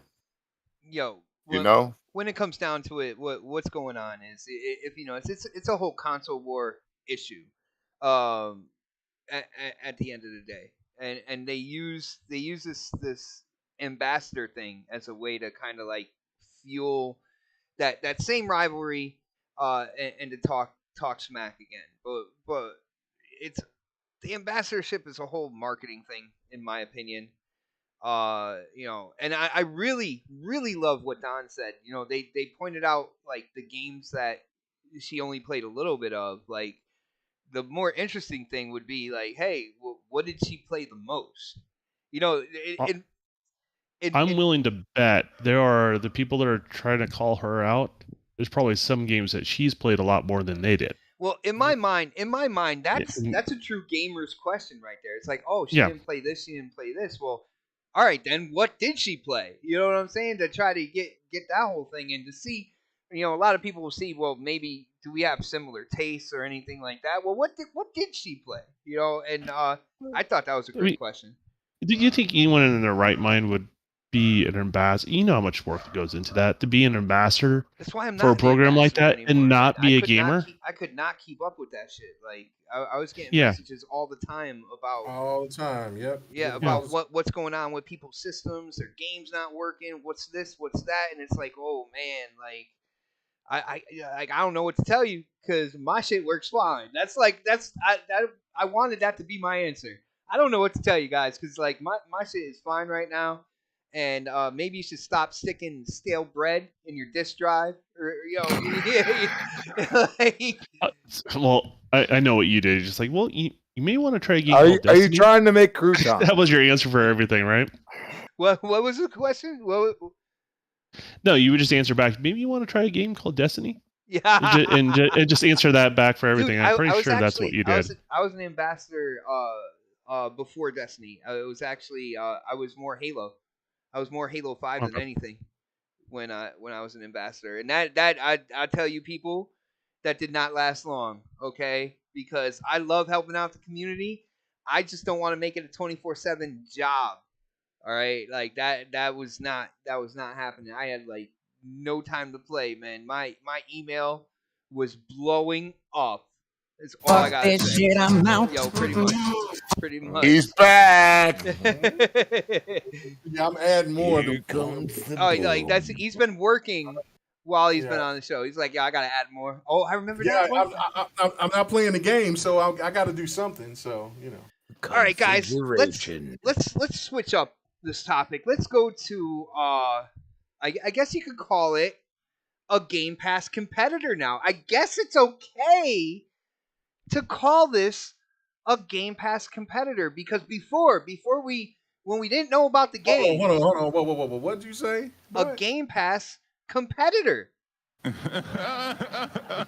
Please elaborate, please, for the love of God. We are talking about.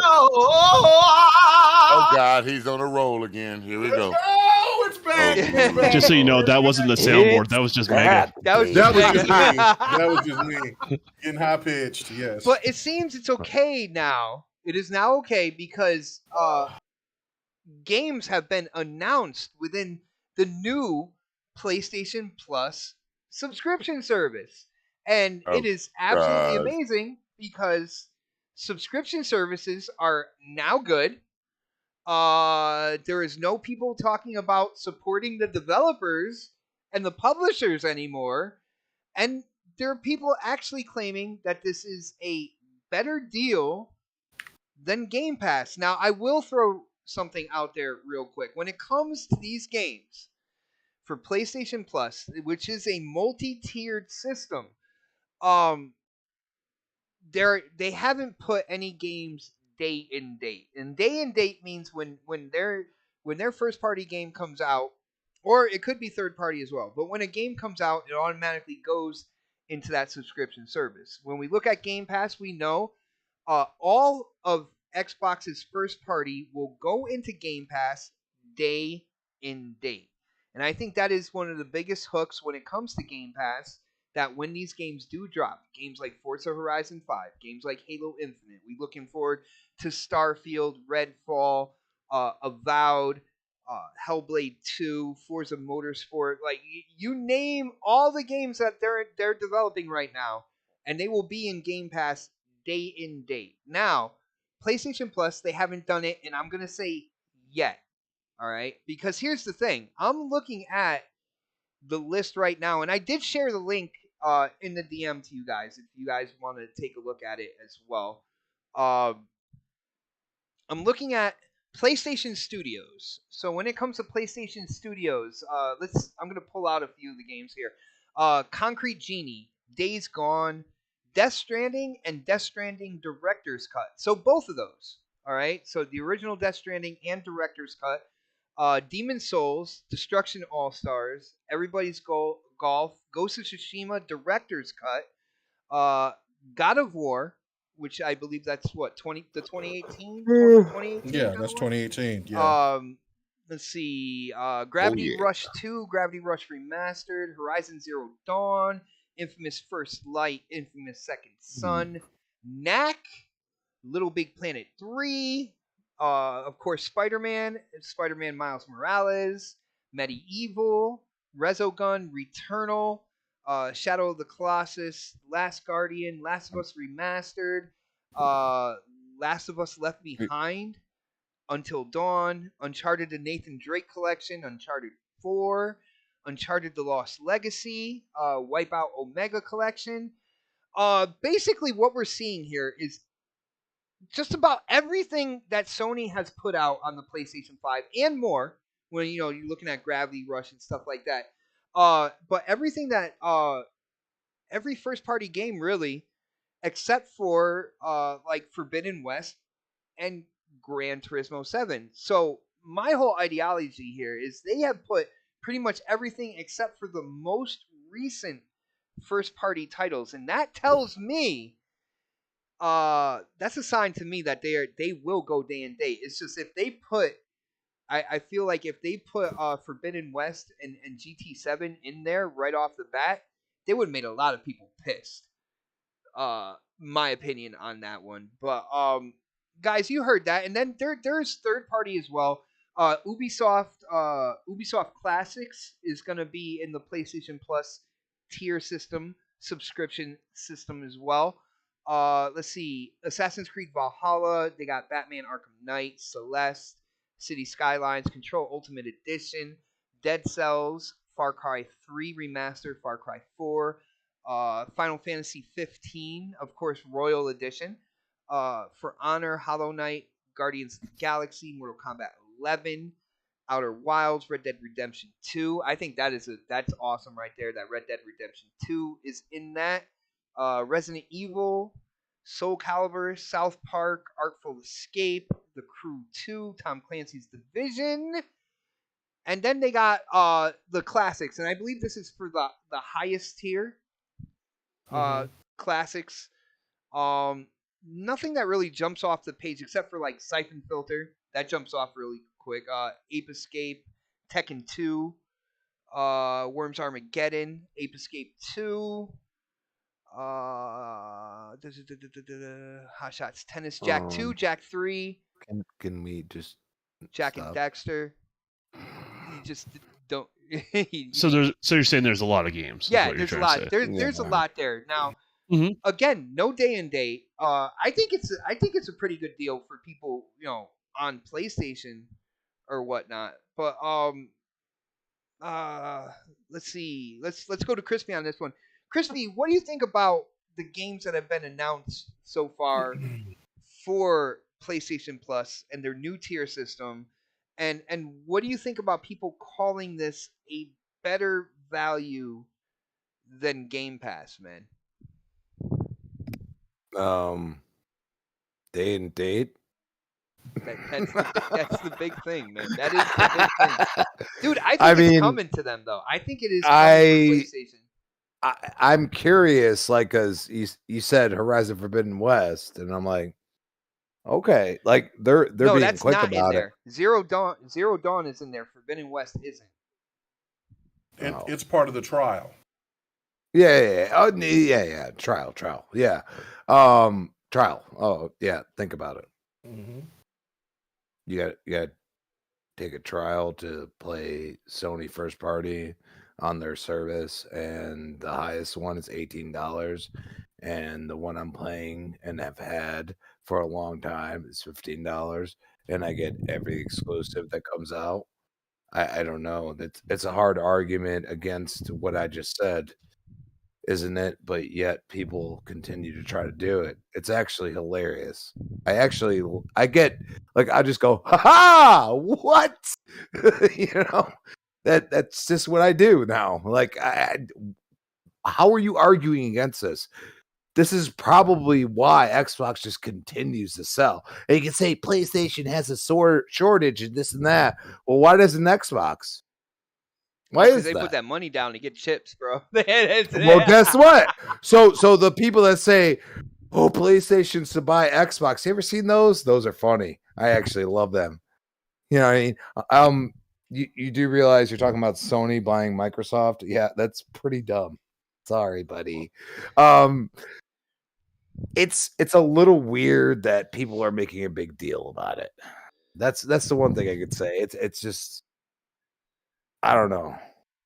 I think I think it's a good deal for PlayStation owners or whatnot. I agree with you, Crispy. The whole day and date thing. I think that is a major factor when it comes down to it. So many people had. But go ahead. You're telling me there's like a huge, like, I'd say like 50% of like PlayStation gamers at some point have said, why would I want to play old games? Yet are acting like this is the greatest thing since sliced bread. By the way, you had the Wonder Bread back in the day. That was sliced bread, baby. That was perfect. That's what I'm talking about, dude. Like, you don't know until you try it. I've been on PlayStation, and they were more multiplayer than single player. They are more single player than when I was a kid and they were coming up. And they didn't even have DSL and shit like that. Like, they were just they came up through the ranks and they slowly chugged along, and the single player back then was way more important. But it's about 50-50 now. And that's where you go and say, is Xbox ahead of the curve or behind the curve? Well, guess what? They're releasing their multiplayer exclusives on their service. While the latter, the main competition, Nintendo just destroys them all, and I still love it. You put them both in the headlock and say, you going to sleep. Like that's what Nintendo's doing slowly. You know what I mean? Like you didn't see it at the beginning, but they continue to do it. So what are we arguing about? That's the whole point. Why are we arguing about this? Why do people care so much? Like at the end of the day, if you are a gamer, you don't care. Dude, I played on PC for like 3 years straight. I didn't even have anything else. You know what I'm saying? So don't tell me that, gaming is defined by this or that. What I'll tell you is this, is most people that play games on their phone, on their PC, whatever else, a lot of them are multiplayer, and it's increasing very quickly. So don't ignore that, and don't ignore the fact that Xbox continues to bring multiplayer, timed exclusives just to Game Pass type games to their platform, because it's just a smart move at this point. And then you're going to play Fortnite and xCloud for what? What are they charging you? They ain't charging you anything. It's free to play. Nothing. Yeah. Yeah. So that's I big don't right know. there. That's pro-consumer. I'm sorry. Like, don't get me wrong. I'm not going to be sitting there playing on my phone. That's not me. But at the same time, I'm not going to hate somebody for doing it. And if they whoop my butt, and what excuse do I have if I'm on a controller? I mean, really, there is zero. So, just deal with it. Like, shit's changing. It's okay. Take a breath, relax, and just say, hey, this shit is going to happen. All of a sudden, you're going to be the fucking dinosaur at some point. It's okay. Oh, man. Yeah, like I feel like when it comes to Game Pass, first off, I think the library that they have in there now is really good. But when you look at all the studios that they have acquired, and the amount of content that's coming as well. Now, when you look at PlayStation, they got a lot of their first party in there. They got some really good third party and stuff. I look at what's coming as well when it comes to Game Pass. When Forza Motorsport comes out, I'll be able to play that day and date, and I'm pretty sure they're gonna have like that quote unquote legendary edition kind of like bundle that they did. They'll for like charge you Forza $40, Horizon 5. but is that not reasonable? You know what I'm saying? Like $40. Okay, you're not charging somebody 70 to play it, and then like a month later or something, you release it in your subscription. You just say, hey, it's gonna be here on this date, but you want 10 days earlier. Here you go. See, you pay $40. That's logical. I'm sorry, like you gotta be more honest than the other side. I'm just saying. See, and this is what I'm saying right here. Yo, shout out to Face23 again in the chat. He says, don't be surprised if and when Sony gets third-party games on their service day and date. Now it's evolving. The 180 is evolving even more. Before, day and date, it hurts the developers. Like, you got to support the developers. You got to support the publishers. But now that this service is out, he didn't say first party, because he doesn't want, the Sony first party to go in there day and date. But he's like, third party? Yeah, mate, you're probably going to see third party in there day and date. It's wait till evolution. Wait till Call of Duty Modern Warfare 2 Remastered comes out into Game Pass. That's where I go and say, Mike Chop, walk away, bro. I'm telling you, because I'm not a Call of Duty fan, but I'll tell you right now, a lot of people are looking forward to that. I'm just saying. It's really funny how people who are so adamant on how these services were so bad, now all of a sudden, like, recognize the value in these services, and it's going to evolve. That 180 is going to evolve even more over time. But Sir X-Man, you have a huge amount of knowledge when it comes to gaming, and I ran off a whole bunch of names of games that were announced for PlayStation Plus. Did this sound like a good value to you, and then I gotta ask you, when it comes down to comparing this to Game Pass, people are saying now this is a better value than what Xbox is offering with Game Pass. What do you think about that, sir? Should I clear my throat right now or just let it out? However you feel comfortable, man. However you feel comfortable. Do you, brother? Do you? Nah, it's just, I mean, it's gonna be what it's gonna be. If it appeals to people, it appeals to people. But for right now, I don't I think that's just propaganda right now that they're just putting out because they hear the bad feedback of not more games in there that have been more recent to play. And I think they're just reacting to react. We won't know it until this system and this service comes out. That's the only way you're going to prove yourself. And until we know everything's confirmed, we just got to take it with a grain of salt right now. That's Well, how I feel on that. I mean they announced this, but there is something I'm waiting. This is Sony. They can announce something, and it doesn't mean that it's going to come true. And you guys all know that. I hear you on this one, but I am gonna let you, Sir X-Man, know, and I'm gonna let the rest of the panel know. There's something about this that I'm waiting to hear if anybody on the panel says. All right, so I'm listening to what you guys are saying. I'm taking it all in, but there is something specific that I see in this that I haven't heard anybody mention out there when it comes to the service. That I definitely I'm interested to hear if the panel is gonna say it. But Sir X-Man, do you have anything more to say on this? Like in terms of this versus Game Pass, again, I feel this is a good deal for PlayStation. But I've always when it came to Game Pass, I was one of the first adopters into Game Pass. I saw it grow from basically small indie and 360 games to what it is today. And I think it's a good deal if you have a PS5, man. You know,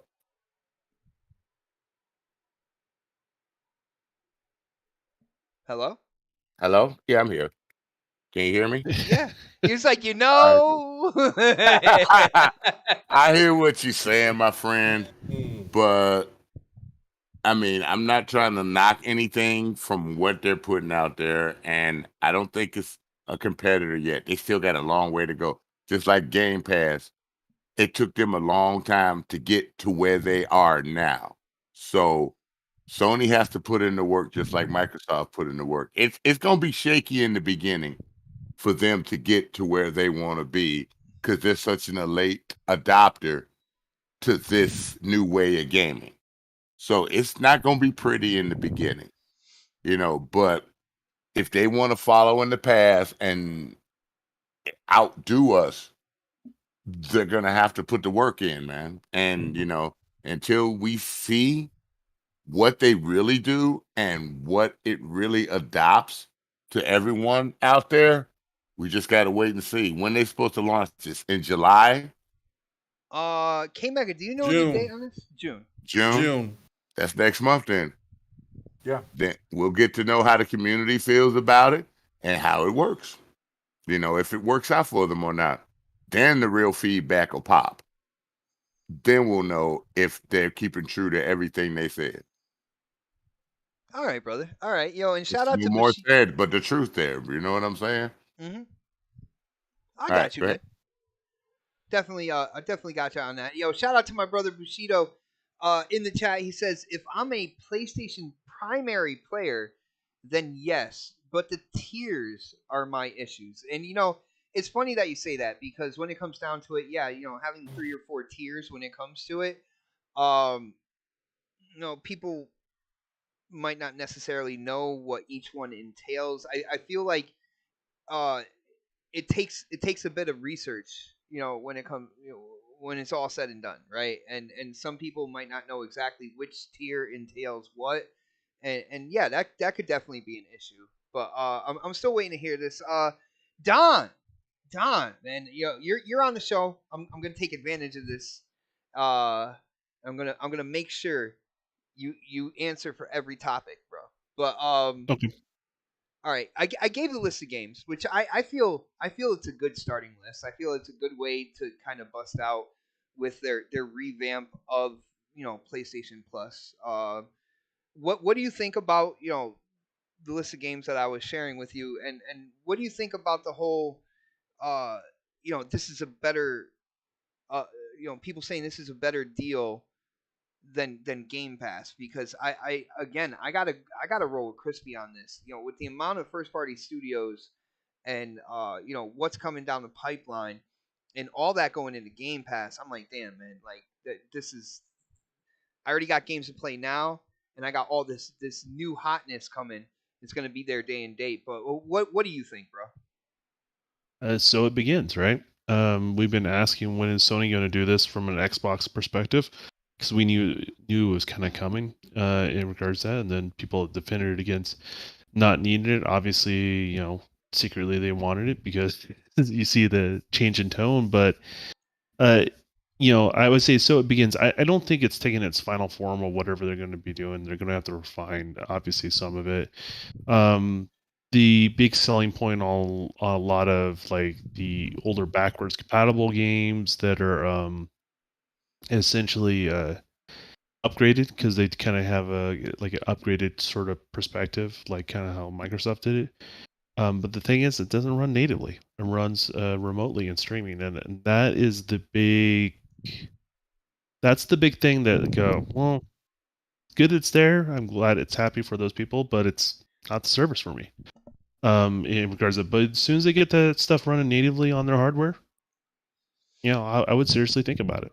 To be honest with you, for those older PlayStation classics, I would consider it for those things alone. So nice. Now, Don, you heard basically their entire PlayStation 5 launch lineup is going into this as well. Basically, when from the start of PS5 until now, the only games that aren't going in there that are first party Sony are Forbidden West and Gran Turismo 7. Do you see this as a sign that basically down the road, day and date is pretty much inevitable for the PlayStation Plus service as well?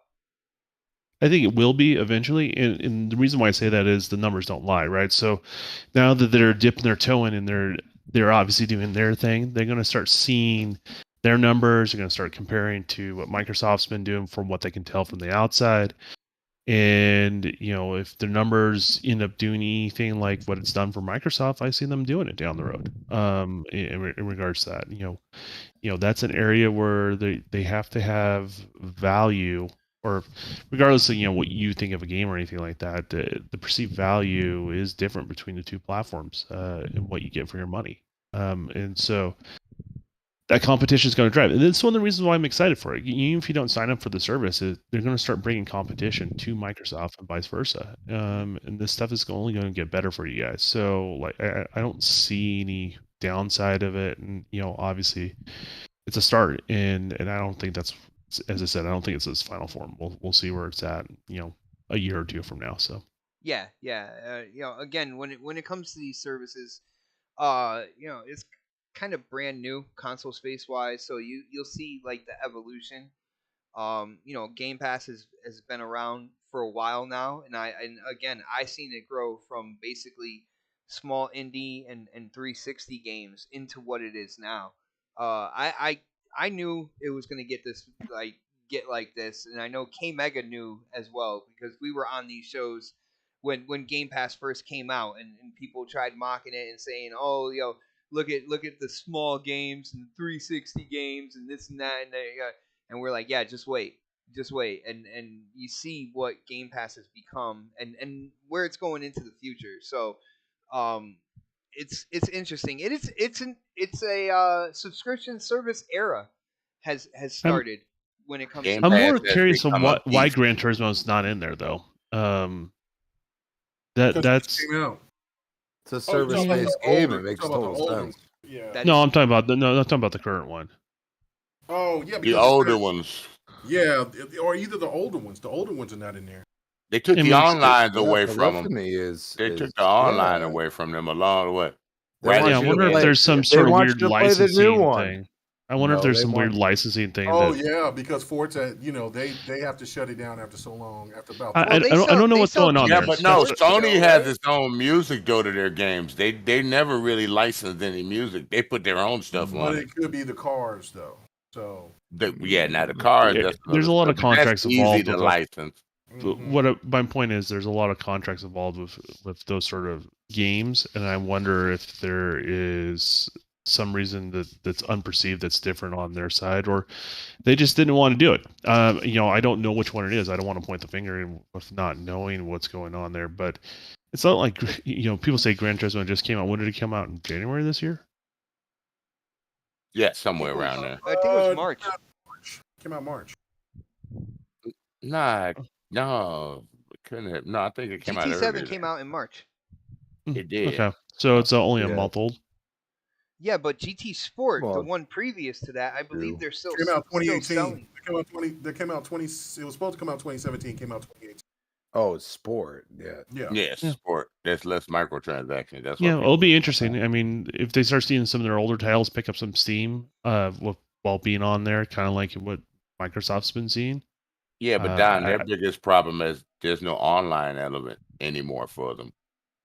A lot of people love. That's not what playing I'm talking about, though. I'm- What I'm saying is, like, if they start seeing the same sort of results of games being on their service, right? Enthusiasm, yeah. And then they start seeing this uptake in sales, whatever the game is. I don't care what it is, like that's irrelevant, but that kind of the general trend that you're seeing with Xbox Game Pass, I wonder if they're going to be a little bit less hesitant going with their newer titles, is what I'm saying. These are the type of things where that growth of what the product is now. The question is, where are those trends going to be? And if they see similar trends, are you going to start seeing that stuff? And I think you're going to be honest with you. So, like PlayStation seeing how much people really do like playing older games. yeah, That's there's a trend, right? there's some degree to that. Yeah, exactly. All right, cool. Let's get K Mega in on this again. Big list of games. I gotta say, if you have a PS5, I would say it's worth it to invest. But then again, I've been on Game Pass since it came out, so I'm gonna say I absolutely love my service. But K Mega, what do you think about the list of games? I think it's interesting. I think the whole Gran Turismo Sport not being in there is interesting as well. But I also think that they might be afraid that they are relying on microtransactions with GT7, and if they put the previous iteration in there right now with the lower microtransactions, that people just might scuttle over and just start playing that instead.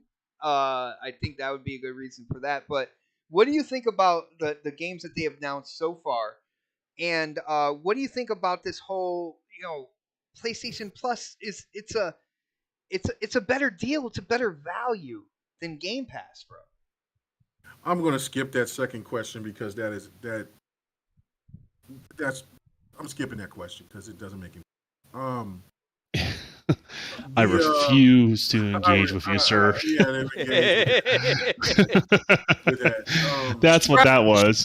Right. I seen those people saying that. I'm like, well, okay, whatever. But dude, I hear it in DMs all day, freaking day. Oh, I seen it all over Twitter, dude, from people who already bought the games on the list. I love the fact that they understand what value looks like. Yeah, but you know what? Anyway, remember people wasn't going to sell their PlayStation to the PC. If that's I do got to get that sound effect. I got it somewhere, but I'm still working on it. But yeah, I know. But yeah, so listen, Fred said something a couple of weeks ago or about a month ago when we were talking about this when they first announced it, and he was absolutely right. Like, they only really need 2 tiers, not 3. The third tier is just completely useless. I'm looking at the game, the classics, because that's what I'm excited for. Mm-hmm. And those games are already available. The old classic games are already available to where you can purchase them now. So you want me to pay an extra additional $8 a month for games that I could just go ahead and buy from the digital store from PlayStation 4 and PlayStation 5 and be cool with that? Like, I mean, what is the incentive on top of that? Like, I know that they're going to add more games, but see, this is where the litmus test is going to happen, right? Because I do feel that that they'll get a bump, and I think the second tier will probably be the first tier and the second tier will probably be the most popular. The third tier just won't be that popular because of the fact that I'm even reading from what, because I'm going through the list and I'm saying, like, hold on, I bought like 7 or 8 of these games on my PlayStation 4. What is going on? I don't see anything really new. And when I was reading the comments, sure enough, there were PlayStation fans that were saying the same thing. Like, what's the purpose of this? Where is this game? Where is that game? Where is this? Now, like I said, eventually it could happen, but then when you're messing with the PlayStation 1, PlayStation 2, a lot of those studios ain't even around anymore. So we might not get the chance to see the wonderful Tabal or the Toshindens or and maybe Capcom, with their licensing rights or whatever. We might not get to see games like EX Layer or Star Gladiator, things like that. So that would be cool. We might could get the potential because I mean they opened up the Konami sent out some things. I forgot what you call it. Bloody Roar. Yeah, Bloody Roar. So we could get that on there or whatever. But the one thing I will say that is a plus that I was worried about was that they were going to enhance these classics. Now, how much or what will they? I mean, games that look old like that, they're not going to look overly spectacular. But will they give me the same look as though when I'm playing on an emulator? Because emulators, they're polished up, they look really good. For most of those games. So we'll see if those type of games will get the true enhancements, or will they just say it and then they're just going to let it run off of the get that power res of the bump, so this way it just looks yeah. It looks crisper. But And remember, those games never had online, so this would be a first for those games. Those games are they're still not going to have online. So no, they might upgrade them to online. I mean, that would be part of the upgrade. No. Yo, Sir X-Man wishing. He's got like a wish. Yeah. Wishing like a mug, boy. No. Okay, Megan, you'd buy it day one if it had online, just like I would. Oh, well, no, it's according to what games that they have. Though. Bloody Roar. Bloody Roar. Yeah, but see that they're not going to. Look, man, they're gonna charge you $25, $30 for something like that. Like, I'd pay $60, $70 for a Bloody Roar. Because Microsoft be like, oh yeah, you want to use these servers for that? Cool, go ahead and pay us a little extra, a little some, or put some of these games on here or whatever. And PlayStation's gonna charge their fans for that. So no, that's not gonna happen. Yeah. Now a game like Twisted Metal Black could get maybe some online play because they had online play for Twisted Metal Black. They shut down all the servers though for it. They can turn them shits back on, bro. They can turn them on. But Siphon Filter, we'll see if Siphon Filter will have some online play. I heard they bring a Resistance too. I heard they bring a Resistance back too. Oh well, that wasn't on the list. So it wasn't on the list, brother. It was not on the list, but they they could. I mean that they're not. I understand that this isn't their last list, so it's a decent list. There's no the actual like third party and first party list. That's a good startup list. But like I said, the classics are just that ain't cutting it. For me that's just not cutting it. That's what. No Tekken 3. There's no Tekken 3. No Tekken 1, no Tekken 2, no Tekken 3. Well, no, Tekken 2 is in there. Tekken 2 is in there. That's what I meant. Yeah, no Tekken 1, Tekken 2 tag team. No Tekken 5, no Tekken Tag. We have that already, though. That was a launch title for the PlayStation 2 was Tekken Tag. No, the bouncer, none of that. Like, I'm like, what is going on? But, hold on. Let's see if that stuff will come. We'll see. But at this point right now, I would not get the third tier. I would get the second tier. Another game that you didn't mention was The Last of Us 2. That's not in there on the list. That's because they remaking it. They're making it better. I remember. They're remaking the first game. So to me is see, and that to me is where the problem lies with this overall. Where I think that where I do agree with everybody that they will eventually go to this, but I think it's going to be a little longer than what people think. I think what will come first will be them doing day and date for PC games, for their games going on PC day and date. Get that extra direct money. Yeah, because they can still charge you $70 for those games. Unlike for this, like Don was saying, they're going to look at the numbers, they're going to crunch them, they're going to see, like, will people still go out and support buying those certain exclusives? Like, for instance, like, they'll buy the God of Wars, the Horizon. Well, I don't know if Horizon's doing that well or not, but we know that they'll get God of War, they'll get The Last of Us, they'll get some others. But let's just say another Infamous. Oh, brother, Son, you're gonna get Horizon numbers soon because they bundle them with PS5. So once they sell enough of the consoles, I know that, but if they do another, let's say a Last of Us, I mean not Last of Us, but Infamous Son, will that be I don't think that that's going to be a game that's going to be pushing the numbers, right? So that's why I think that that's when they do a game like that again, that they'll put that game on PC at some point, day and date.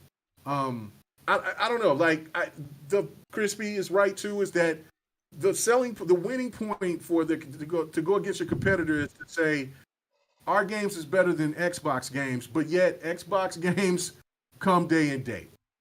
And then, of course, the death blow is the day all the CODs will be on Game Pass. That's gonna be crazy. That's going to change. Expect the Xbox Live outage that day, bro. I said they better have those servers. I said they better have those servers up because people are going to go crazy. They need to reinforce. Yeah, because we already have all the Call of Duties on Xbox, but now they'll be free in Game Pass. Right. So it's technically not it's free. It's a beloved. But yeah. I paid for all of them when they came out. Right. And we're talking about all of them. I would even go back to some of the original Call of Duties. They got them. That I didn't get a chance to play. Yeah, so no, I know that, but I'm come on, man. Anyway, X-Men, I know that. I know, right? But that's the thing that I'm trying to say overall is that is not going to be a winning ticket for them to get. And maybe Sony don't want to. It's not trying to go too overboard because if they go too crazy, Microsoft is going to go even more crazy. They can't, and Sony can't sustain going tit for tat. So maybe they'll just go for what they do, just keep maybe gradually doing what they're doing, and then all of a sudden, there'll be some kind of, report, and Sony has got, I don't know, tons of subscribers out of nowhere, and then Microsoft will then make the move. But then by that point, Sony is on their ass. But I think Xbox is going to be watching them. If Xbox is watching anything closely, it's this. Because Sony bragged about that they wasn't going to do it. We know that the Stan fan base can't be relied on. They can't be trusted. They're hypocrites. So, and Sony doesn't listen to them anyway. They do what they want to do. So Sony is going to, this is the smart solution. And don't be surprised if you don't start seeing more Sony games going multi-plat. Just kind of they see the benefits of what's happened with Demon Slayer. They see the benefits of what's happened with the show. There'll be more games that not the big titles, but there'll be those mid, maybe no-name titles that Sony owns. Might say, you know what? Look, let's just throw that shit on Xbox. Let's go ahead and make a little bit of money off of them. Yeah, because they're making money on those cars for baseball. People are buying that shit. Yeah, hell yeah. They're making great bank. And you look on Xbox, that shit is in the top 10, top 20. So it was a smart move by MLB to make that decision. So it's out there. But the third party is going to be the biggest factor. I don't think that they'll have a problem with that because they have such good relationships with all the other publishers out there. Now, I will say that which I do still feel that this will happen, that will get a lot of attention, is if they picked up Square Enix. And I'm throwing in Systems, ArcWorks, Arc System Works, the studio that makes Guilty Gear and is making DNF Duel and all those. I think that Sony's going to try to pick them up too. It's just I think that I think that that's what Sony's going to do, and I think maybe Sony's going to chill for a little bit and maybe just get a little smaller, indie or whatever, because really they don't have to really do too much more if you lock that down. And if you put all those Final Fantasy games or all those RPGs on that service, then you got some cooking. But that's only if they acquired them or if they had some kind of deal to where the reason why they locked those Final Fantasies down is because they want them exclusively only on their service. That will get some people's attention for sure. So look out for that. But nothing is still going to beat out the Call of Duty situation. So if the deal looks like it's going to go through, so from all indications of what we saw that announcement too. Yeah. So yeah. Yes, end of the beginning of the middle was yeah. And what, 2.5 months, 3 months max? Yeah, that's real quick. So yeah, so I just look at it from the standpoint of Xbox has to deliver on their games. Because that's what's gonna hinge on it for that end. Plus, they got to do more. They got to do more deals with the third party, and then that Activision deal's got to go through. And then after that, then it's gonna be like Don said, it's gonna be really good for a lot of gamers out there because we're gonna have a good time. Nice. It's gonna be really. Everybody's gonna love you. Yo, K-Mega, check it out. I still want Nintendo to get Square Enix. That's just my dream. Sorry. Your dream is not happening. But I know. Yeah. But check this out. I let everybody talk about the topic, and I listened, and you guys made some great points. Something that has not been said about this service, when it comes down to it, a lot of people are looking at this service, and of course comparing it to Game Pass, thinking that they are structuring it similarly, but we don't know that. When it comes to first party, have they ever come out and stated that the first party will stay in the PlayStation Plus service indefinitely when they put it in there? No. They have not said anything about that. All right, so have they ever said that it's going to be like 30 days later or anything like that? No, check this out. Like when K-Mega talked about The Last of Us 2, what if they'll set up, they'll put The Last of Us 2 in there, but they'll take out Spider-Man and Miles Morales? They haven't said anything that they will leave their first party in there once it's in there. And I think that they are planning on rotating everything. Like everything's on the table. If they do that, that service will die. Well, they can do it, but what will happen is the comparisons will be drawn out there, and then they'll have to bend the knee. Like I don't think that's the problem. If they were the first in the market and they were doing that sort of stuff, they can probably get away with it, right? But they're not first in the market, and then there's already something established in their competition. So, they may be thinking about it. It's maybe an idea they're toying around behind the scenes, but if they make that move, all hell is going to break loose, right? I mean, that's just what's going to happen. But Don, wouldn't that, because again, people are thinking about it as the same structure as Game Pass, where they came out and stated our first party goes in there, it stays in there. Sony never said that. So you see games like, GT Sport, and they're going to leave that out of there. And I think a lot of them leaving that out is so that people invest in GT7, who, the more expensive microtransactions, stuff like that. I think that's the reason why they did that. But you heard, K-Mega point, The Last of Us 2 isn't in there. And you would think, well, why wouldn't that be when they got pretty much every other game going through the launch of the PlayStation 5, and they're kind of their Spider-Mans, their God of War, stuff like that going PS4 into PS5, but they just leave The Last of Us 2 out there. I mean, looks like they're playing with that. And another thing, Don, what you said is there's another service out there basically who came out and did it first now, but they're coming out day and date with their first party. Mhm. Sony And people are going to draw the comparison, and then people are going to. You can't stop the conversation, right? Like, the conversation is going to happen regardless if you want it or not, and people are going to draw comparisons to your competitor. I mean, genuine comparisons, not just like the fan base that is a little more defensive no matter what. Right? We're going to see genuine situations like that. So, that they'll have to contend with that because now they're dipping their toes in the water. So yeah, and I mean, I thought it was interesting. Like when I'm looking at this list and I'm thinking to myself, I'm like, well, all right, they put all these games in there, and I think they're they really want to shell out on like when it becomes available to everybody. Yeah, look at all these games and such. But then I started thinking, well, what's their rotation plan?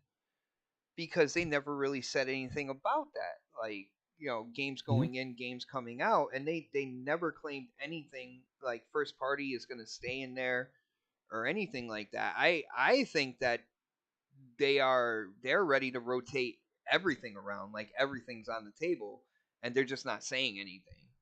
that's fine. Well, they'll have to address it sometime if that's what they end up doing, right? Got one more month to go. You can't hide forever. You can't just all of a sudden your games that were in your service all of a sudden start disappearing, and people are gonna be like, "Well, what the hell?" You know what I mean? Like, I'm going in to play my Spider-Man.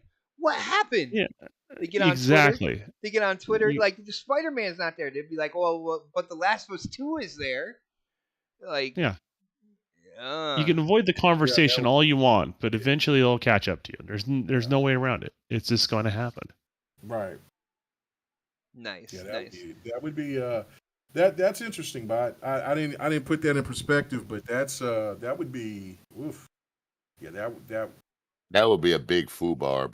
I mean, that would be a huge marketing thing to say before the service comes out to really let people know. Sony does stuff like that, so it's not out the realm. No, but it's damn.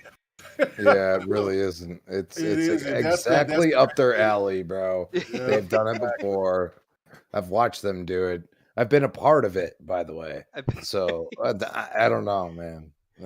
Yeah. Like LeBron, he's been a witness. now you see. You know what I mean? Now I see. That would be a big cluster on their end. That would be a big cluster. Yeah, but you know what? People, they continue to eat stupid shit, dude. Like, oh, GT7, like literally, like it's mostly Xbox. Xbox gamers are like, this is not how you use a games as a service game. Like this, especially first party, and especially charging $70 and not having it in your subscription. Come on. All you gotta do is look and see what Apple does with their service, and if Apple does it, then Sony might follow just behind that because they you might have a point there. They like to take a lot of their traits from Apple. So if they games and stuff out like that, then it could be a thing. Apple made you buy a certain dongle that's like $30 to be able to play with normal headphones. Like, come on, bro, come on, like come on, like you can't just put a headphone jack on the other side of it or on the top of it. No. I don't give a fuck. You know what I mean? Like, no, you ain't gonna do that. No, we got to make that freaking $30. Yeah, Apple started. Gotta get it. Gotta get it. Need that proprietary input, man. Is what I miss head jacks sometimes. Well, dude, I'm on Note 9, I believe. So I still have mine sitting right there. But guys, on that note, we've gone about a little over 2 hours, about 2 hours 15 minutes or so. I think it's about that time, and one of my main goals here is to at least cover what is in the title. Guys, we definitely have more topics, but I did see Predator in the DM because we were going to talk about Battlefield. We definitely have to talk about it next week. And he was a little upset. He's like, you guys talk Battlefield when I'm not there? So I think we should save that for when Predator's there, and we can let K-Mega and Pred just go at it. with what they're doing with Battlefield because like I don't believe That's going to be on one Pred's of the topics. OnlyFans. I was gonna say not, that. I That's was not gonna going to be say one of that. the topics. I guarantee it. I will guarantee that will not Well, be one of the if you're in topics a next DM week. and you remind me, it definitely will be, Crispy. Can you handle that responsibility, bro? Can you remind me to be here next week? Oh, shots fired! Shots Hey, fired! we'll talk about Gears for 30 minutes. How's that, Crispy? Betrayal. You know, I wish you were as good at talking about Gears as you are at Gears. We don't want to talk about that. Hey, what happens in Gears stays in Gears. That's right. Thank you, Don. It's like Vegas, baby. That's Come why. on. That's why they touch their ass to every single surface in that game because whatever happens in Gears stays in Gears. Now I know. Now You play Gears, I bro. know. What happened? How do you be playing Gears? You know, I don't feel like Play that. single player, that don't I got count. a wall bounce like a motherfucker, man. I'm just saying. Oh, I would love to see it. I'm not touching that. But yo, on that note, yo, I gotta say huge shout out to the chat. You guys hit it out the park tonight. Love seeing all the conversation when it comes to what we're talking about. It is great to see everybody here. Everybody who supports the channel, supports the show. Thank you guys so much. I really do appreciate it. You know, shout out to our guests, which they are going to get their outro as well. You know, like a 40-year-old with a comb over, it is time to get those plugs in, and we're going to start with fake news. No, I'm not. Listen, Trump.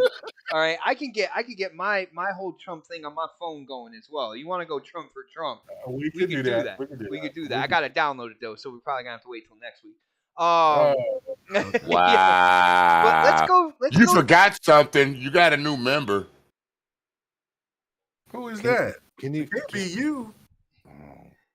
Okay.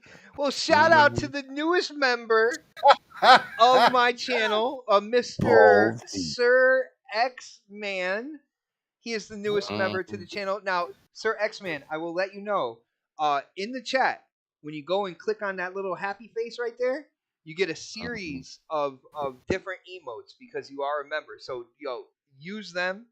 Then I'm definitely not touching it. Not touching it. Nope, I'm not touching it. Nope. Yo, they're really cool, man. Trust me. There's Sonic the Hedgehog.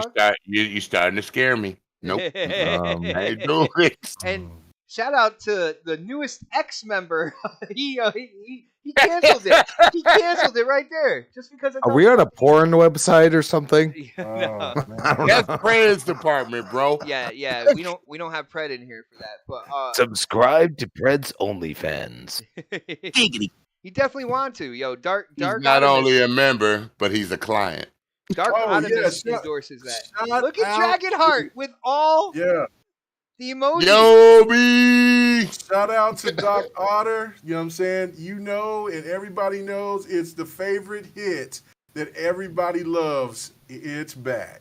Oh, hi. Thanks for checking in. I'm still a piece of garbage. Yes! That one actually sounds clearer, too, man. That really... I know, right? Don't it, though? That really came through. Crispy. But, Sir X-Man, check out what Dragonheart put in the chat, because those are all... I know, I saw emojis. him. I see him. I got it on the other screen. I see him all. That's hotness right there, bro. That's hotness right there. I think you're a little bit pumped up on yourself with all those Especially the emojis. flashing gremlin. I think that might be number one on there. The flashing gremlin. No, I like the ghost with the shades. What? There's no ghost with shades. There's I know what it is. Dude, I got a basketball game to watch. Like, what are we doing here? All right, we are signing off. And, again, Good point. I'm gonna start with the surprise of the show, the surprise guest that surprised me. Yes, he is a member of the Next Podcast family. The Don. Yo, Don. Wow. That's disrespectful. You know what right there, sucks bro. about that even worse? It sounds good. That's the bad part about it. That is against the rules. Don, It must sound like shit. Can't make it. You Don, can't do before he that. hits that soundboard. Will you let man, the man speak, for the love of God? Can you let people know like what you're doing in terms of streaming, what you're doing with your YouTube channel, and where they can go and talk games with you, brother? The best thing to do is follow me on Twitter. It's Don KTR, and you'll see me streaming. You'll see my YouTube content post up there. The YouTube channel is working. I have been posting things. So for everyone that's been patient, I do apologize about that, but it's up and rolling now. So Nice, bro. And I appreciate you coming on, man. It was a lot of fun. I hope you enjoyed the topics. You know, it was a little might not have been kind of like Don oriented so much, but definitely appreciate don't worry about it. your opinions and whatnot, man. It was a lot of fun, dude. As I said, it's better audio quality if you just go through Discord, so that's what it is. I got you, man. And next on the list, let's get to this guy because he's got a basketball game to watch. Of course, it is the Eastern Conference Finals. And he is a Celtics fan, but it is Crispy. Yo, Crispy, man. What do you got? What do you got to tell the crowd out there about tonight? Tonight, be a gamer. I love y'all. Be safe, be well. Gentlemen, always a pleasure. Pred, enjoy yourself. Hopefully you are very drunk listening to this right now. That's all I got to say. At Chris Baum on Twitter, Chris Baum 28 Xbox Live. You can find me Tuesday, 7 p.m. Retro Renegades. Wednesday, 7 p.m. Primetime Gaming. And of course, back here on the next podcast, 8 p.m. Prime time, baby. Thursday. Oh yeah, love that prime time, man. And have fun. Go watch a game. You're done. You're done. It's all good. Salute. Yeah. And let's go with the living gaming fossil himself. You talk about the newest game. He is gonna put some type of retro throwback game into the conversation. No, I'm not. Somehow. It is Sir X-Man. Sir X-Man. Why don't you let people know about your Twitch channel and where they can go to talk games with you, brother? Sir X-Man 1 on Twitch.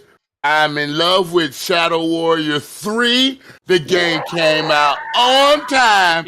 The game came out not broken. And the game came out beautifully. And it's running flawlessly on my Xbox Series X. Don't go there, K-Mega. Y'all need to get this game and support it. It is really, really good and addictive. I'm going to start the game from the beginning soon. I want to get to the end and then restart it again, and then we'll start streaming that. But Sir X-Man 1 on Twitch, Sir X-Man on Twitter, and Sir X-Man on Xbox. And I think Xbox going to kick me out because I guess I won't be here no more. I don't know. No, I'll still be here if he lets me here. And K-Maker got his soundboard back. That kind of scares me away from the show now. Oh, and GRG tomorrow night, everyone. Oh, see you there. Now, Sir X-Man, I heard you with the game you're playing, but I gotta let you know. Oh man, that game dope. With the Series X, you gotta play Doom Eternal, man. You gotta put it on the graphic mode. You gotta check out that ray tracing and all that good stuff. It is the best looking game that for some rhyme or reason nobody's talking about right now, and I have no idea. Shadow Warriors look good, dude. I was like, oh my god. Oh, and Sir X-Man, just to let you know, this game right here, it is like I know, I seen you streaming it. It's $4. I didn't stream it. This is $4 right now on the indie sale. It is Hell Rising, and looks cool. It's really cool, and it's right up your alley. Friggin' metal. They have heavy metal playing as you're basically trying to escape hell. And you just reminded me. I gotta play Brutal Legends. I did put an old game in there. God damn it! See, look at that. Fuck. And an old man with his old games. Well, last but Shut certainly up, Don. last but certainly not least is one of the guys who has been here from the beginning. Of course, we did have the Don here, and he's been here as well, but he's not here all the time anymore. But K Mega is. So K Mega, you got GRG coming up tomorrow. You are a streamer. You have a YouTube channel. What is going on? I think I'm going to start turning into the Don when it comes to my attendance. Anyway, so hell no. Hey, you know, it's a beautiful thing, man. Don't worry about it. Man, you have your Thursdays all to yourself. I haven't had a Thursday You know what? night. Megan, we'll play a little Sea of Thieves on Thursday. Let's just do that. Almost 8 years. You know what? I mean, I would. You know, yeah, I don't know. That You two could switch, and I could be the only black guy on the podcast that day. Y'all could switch. I thought Thursday was the Thursday. I thought it was for the ladies, man. I don't know. Like, man, I'm guys always hanging out together. I'm always with. Listen. How could it be about the ladies when it's a sausage party every time I come up in here? Yeah. You know what I'm saying? Come on. Wow. Oh man. Anyway, you catch me. Catch me on the GRG podcast tomorrow night. Yes, soundboard is back. Here we go. K Mega 405. Oh God. Let's go. Check me out. 8 p.m. Central, 9 p.m.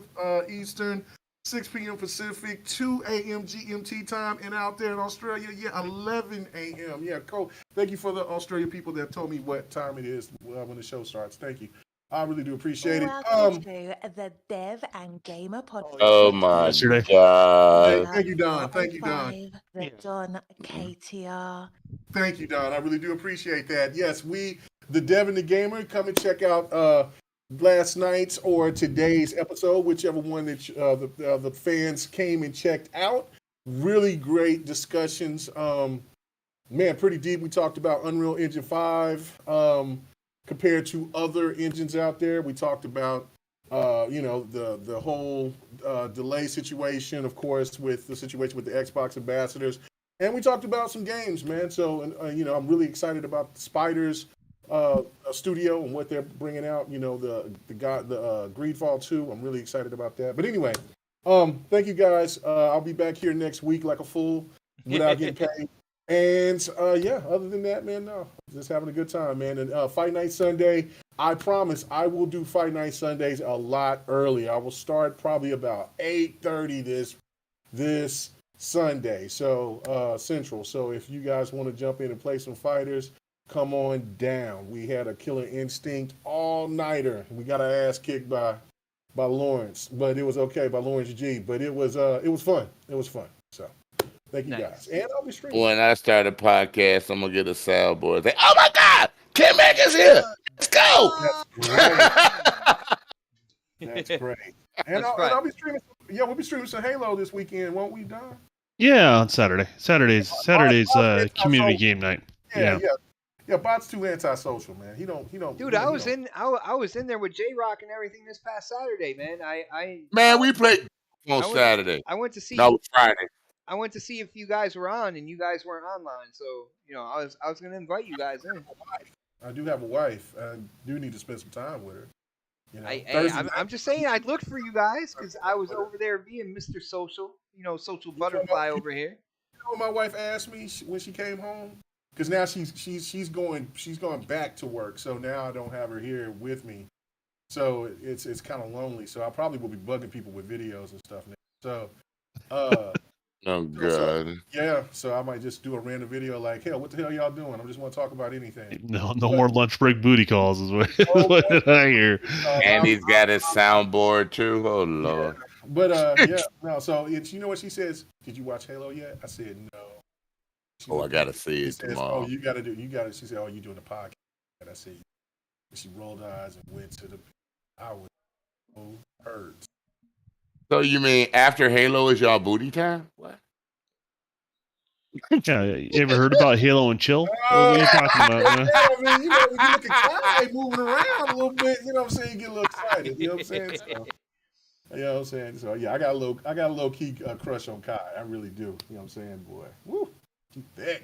Lord help me. Wow. On that note, guys, again, thank you so much for hanging out with us. We are here every Thursday, about 8 p.m. ish. It depends if I'm working or not. Next week I will be working, so it's more like 8:15. But we're here in the 8 o'clock slot is what I'm trying to say.